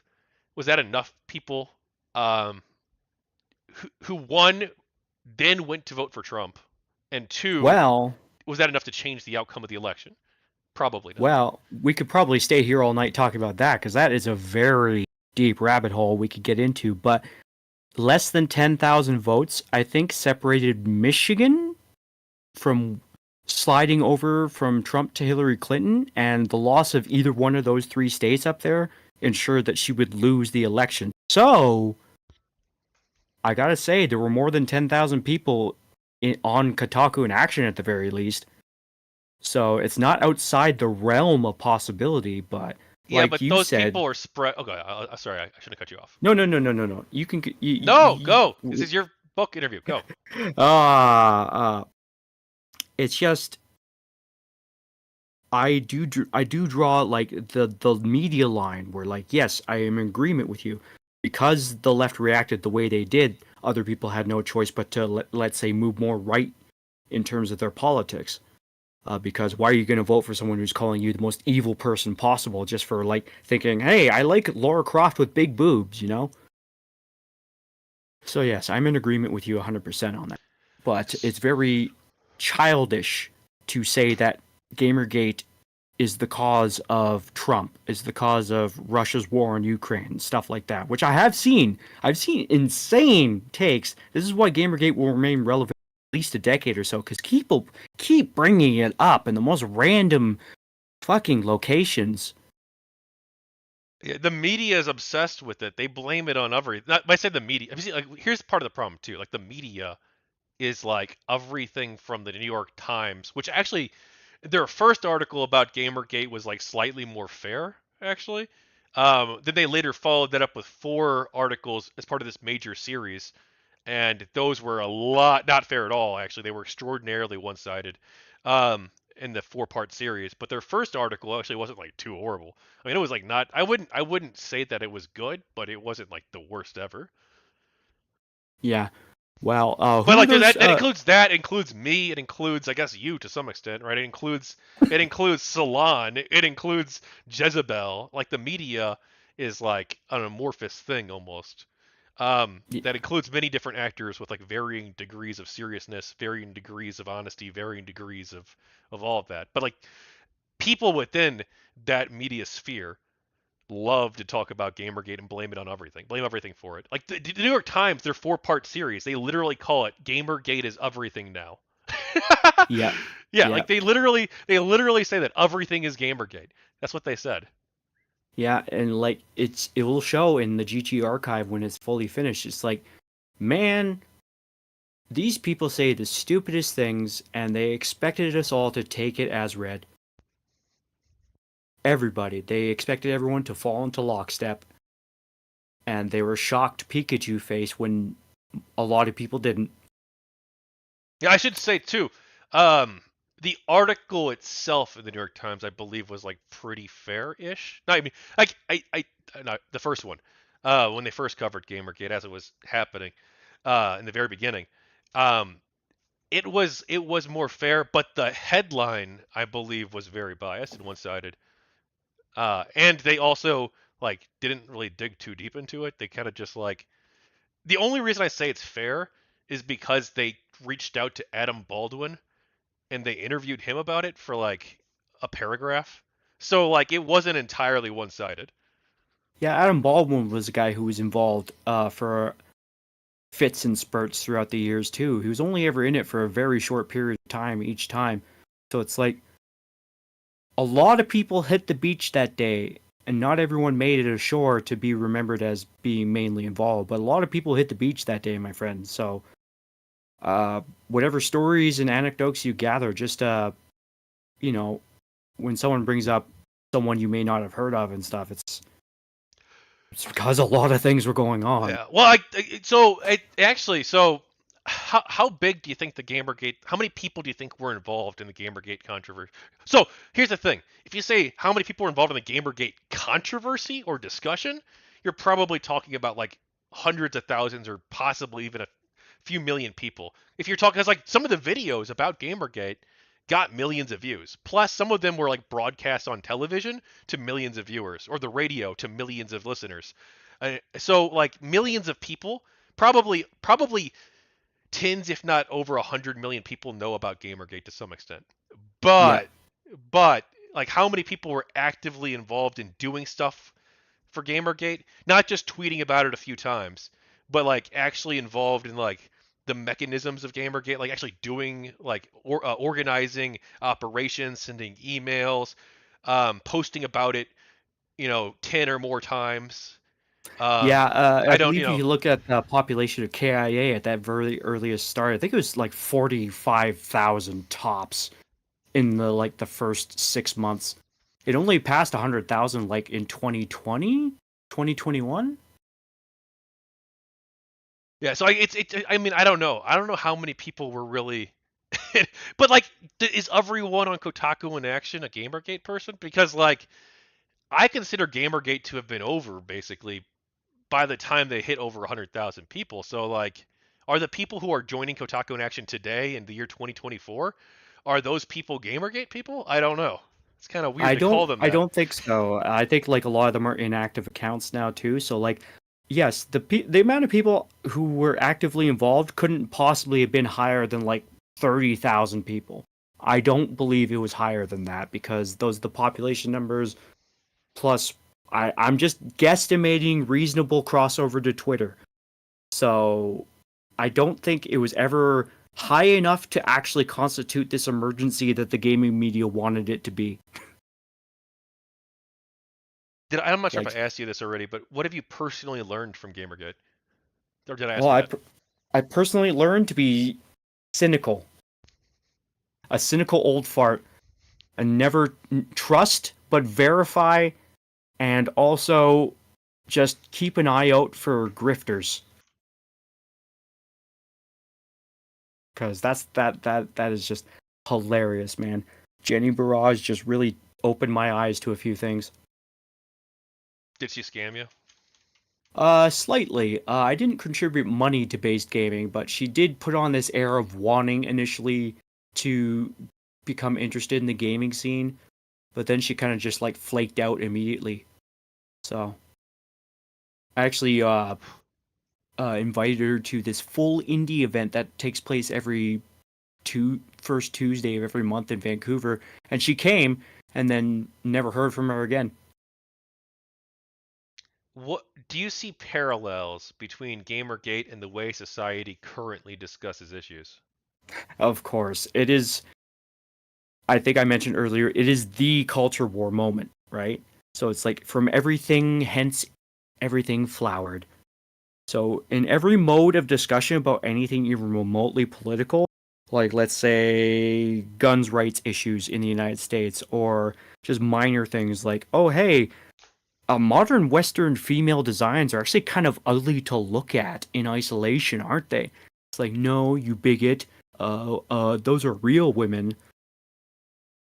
Stuff like that. Like it's just the default mode of conversation where someone says something and then they expect no pushback because they're morally right. This happens on GamerGate too.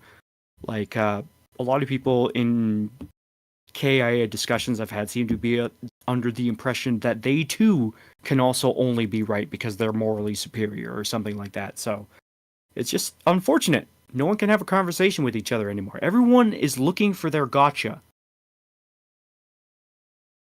What do you think of the leaderless and decentralized nature of GamerGate? It's hard to actually pin down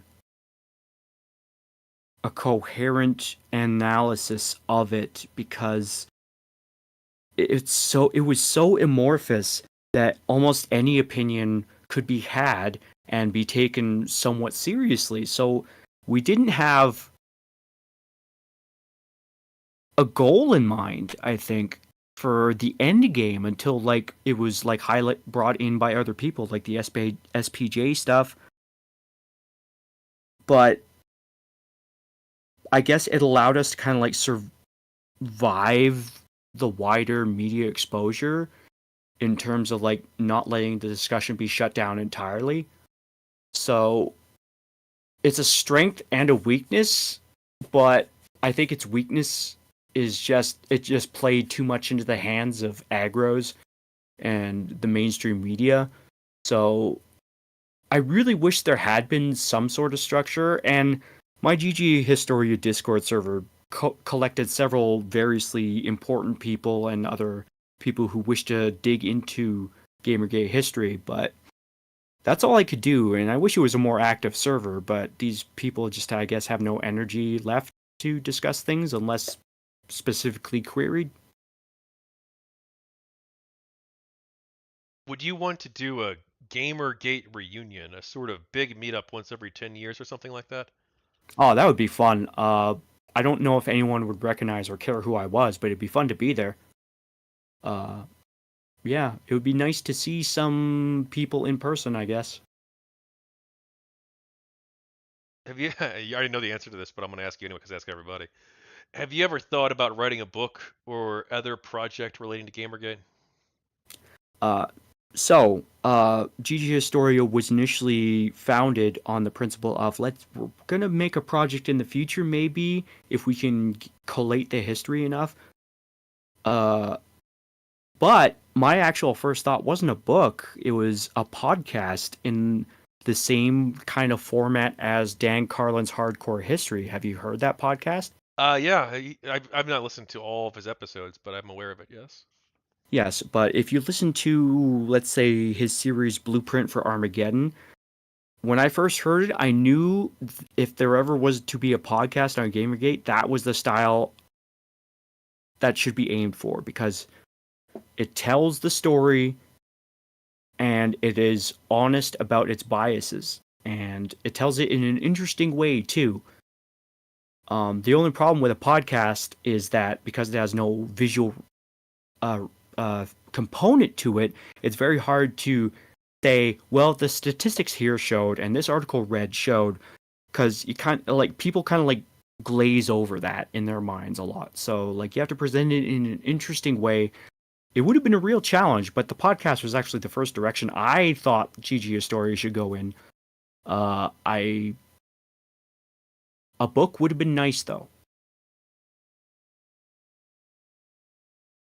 For you personally, what would GamerGate being successful look like?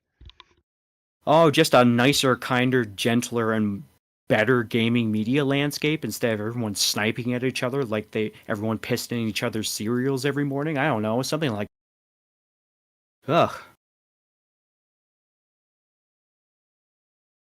What? And I know you answered this earlier, but was GamerGate successful in your eyes? In one sense, yes. In most senses, not right now. But you know, we still call people who play video games and like them gamers, so we won in that regard. Take a celebration lap, Kotaku in action. You won that fight. If you could do it all over again, would you? I would. I'm doing this for the right reason, I think, which is to make sure one, John Bain doesn't go down in history as a villain, total biscuit. Great man, doesn't deserve to be lumped in with the trash bin of history. And I just want the story to be told accurately. I want everybody who participated earnestly in that regard in Gamergate to be remembered not as villains as fondly as possible, basically. I'm not doing this for myself, though, you know, honestly, some recognition for my efforts would be nice, but what can I do about that, right? But I, yeah, What do you think of this interview project? I think it's important because it allows it's nice that it happened at this time because, like I said, for the past 3 months, my brain has finally been acting normally. So it allows me to collect my thoughts and reorganize things in terms of my processes for collecting Gamergate history. Because yeah, I did struggle a bit remembering some things that you brought up. Because for some reason I got in my head that Rio Long side. It's probably in my archive that he's not, but like stuff like that. It's a good opportunity to refresh memories, and that's nice. Thank you for doing this. Yeah. Some people reading this might hold a negative view about Gamergate. Do you have anything you want to say to these people? Like, yeah, you're entitled to your opinion, but if you come across all the facts that are presented in books like this, in historical archives like this, and your opinion does not move, but for reasons unrelated to the facts themselves, then you are being dishonest with yourself and with history. History, like Ben Shapiro says, facts don't care about your feelings. The way things turned out in a media sphere is much different from the way things often happened on the ground.